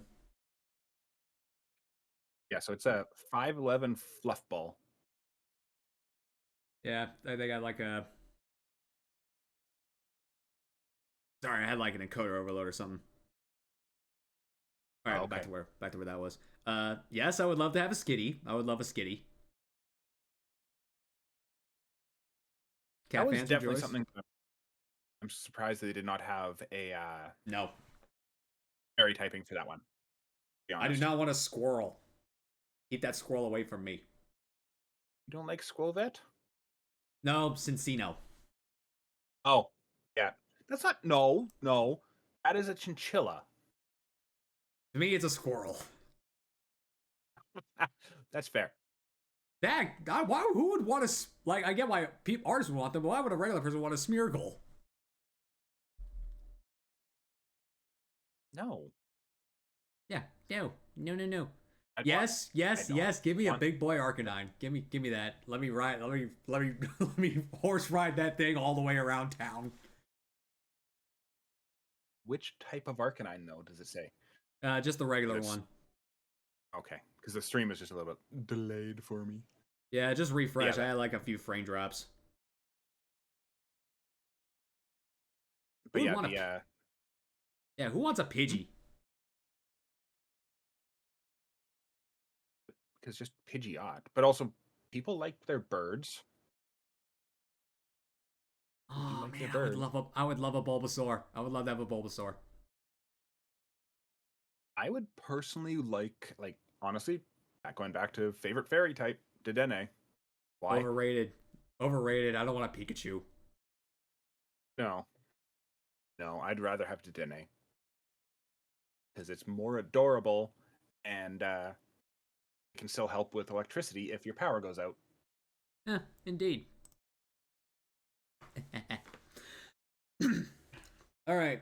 So, Tom, this is the end of the show, and this is where I like to give the guests an opportunity to give any future goals or plans that they hope to achieve in the near future or possibly next year. So, if there's anything you want to spit out or let us know what you want to do or stuff you got planned, you got the floor.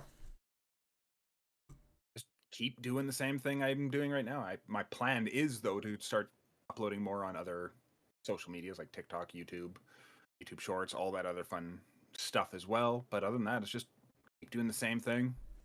Keep plugging forward, keep pushing forward, and keeping on. That's it.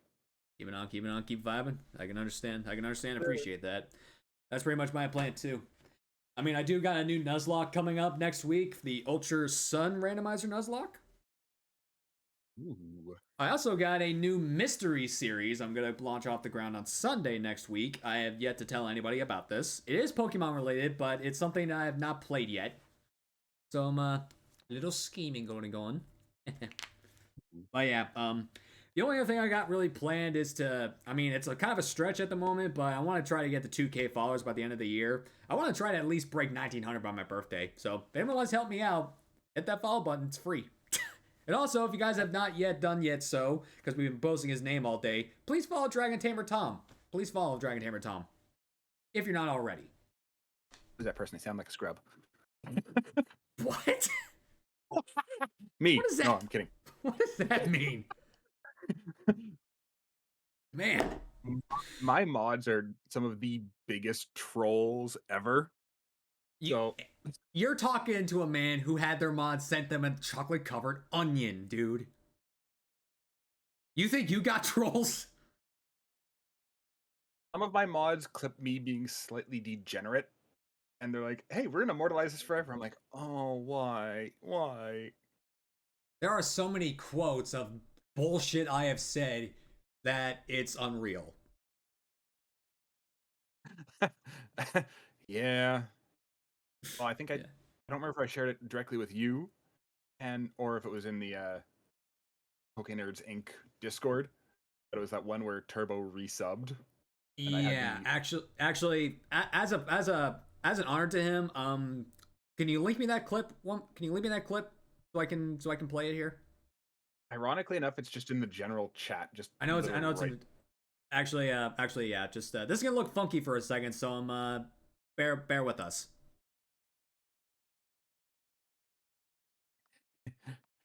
Yeah, so my mods and VIPs are very, very trollish.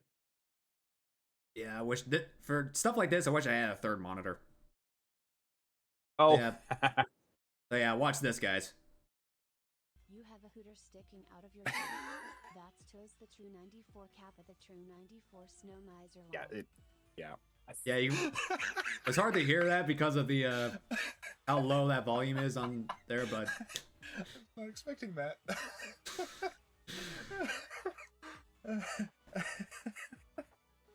Still have the Rowlet plush sitting right there, I think. Right beside my Alakazam plush. Oh, those two. Can we clip that? Yep. Oh, okay. That was, I think, during one of the events that Season 2's premier guest, Shine, came on. And actually, Shine helped host was the Great Galar Challenge just before... Yeah, fun fact, because he shaved his beard, I shaved mine. Ooh. Yeah. Smarpy still... Hey, Smarpy, I don't know if you're listening out there, but you still owe us a shaved head, you mother. That is true. You still owe us a shaved head. You still owe us a shaved head. I forgot all about that, actually. Yeah. Yeah, for those that don't know, in the Gala Shiny Showdown, because Shine shaved his beard, Smarpy said he would shave his head, but he never shaved his head. So you owe us bald Smarpy, you mother. Forgot about that, actually. All right, well, so again, Tom, I want to thank you so much for, again, not only taking interest in the show, but also taking the time out of the day to come by and chat with us for a couple hours. Let us pick your brain. Of course. It was, like I said, it was a huge honor. And also, I keep saying the honor's all mine. But also, Tom, for the show, guest picks the raid, so who deserves a little love tonight? Oh. Yeah, who do you have that's live that you can use a little bit of a PokeNerd love? Well, there is this one streamer that I'm hanging out in, lurking right now. They are under the talk show and podcast right now. It's the Poké Network. All right, where are we going? Doesn't matter what they're streaming, just who deserves a little love. I'm not too sure. I would kind of personally want to go to somebody that I met last weekend. Oh, there's two people that I met. Both amazing individuals, but I'm not sure. I'll let you do them. Choose either Scarlet and Violet or Super Mario Wonder. Let you pick. Let me crap, I don't got a coin. Let's see. All right, if this card, I'm gonna toss this card in here and see where it goes on the ground. If it lands on Doublade, Pokemon. If it lands on the Pokeball, Wonder. And landed on the Pokeball, so Super Mario. Hey. Who's live? DM. You want me to DM you the? Nah, just put it in the chat. Put in the chat who they are. I'll copy and paste it. I almost typed in the wrong chat. So I know who he is. Oh, okay, perfect. I actually met Rye on the Saturday, and then we were supposed to go to Niagara Falls with them and Basil on Sunday, but the weather just turned very, very crappy, so we didn't end up going to Niagara Falls. I see. I think I followed him, but I don't remember, so I'm about to figure that out. That is fair. It is definitely fair. All right, but what's your typical outro for a stream? It's something that I just started doing, I think, on Monday, actually, because I would usually just say, take care, everybody. I will just see you whatever the next day I'm live. But as a huge Doctor Who fan, the 12th Doctor ended his reign as the Doctor, not really reign, but his series of the Doctor, by saying, laugh loud, run fast, be kind. And I'm like, that is amazing. I have printed it out with a label maker, and it's on below my monitor, so I can see it every time, because I forgot to do that on Wednesday. Yeah, it's definitely something I'm going to be starting to say, just because it works. It just works with everything. Okay, cool. Well, my typical outro is stay safe, stay strong, stay tuned for more Pokemon exclusive content, and as always, this has been the Top Goon, your man Spence. Beast out. I'll see you in the raid. Y'all have a great night, you nerds. But for the show, in honor of the TrueTurbo, to end every podcast, we say stay safe, stay rockin', stay true to yourself. Yes. Which actually was Tom's idea in the first place. I love being amazing friends. Yeah. But again, it was a huge honor. Thank you, everybody, for hanging out. Yeah, thank you, chat, for hanging out today. I will have a brand new podcast for you guys in about 15 days. Literally the day right after my birthday, so no resting for me. I have a podcast to attend. But anyway, from us, all right, but from pokeNERDS Inc., guys, we love you guys. Stay safe. Goodbye. Take care, everybody. Adios.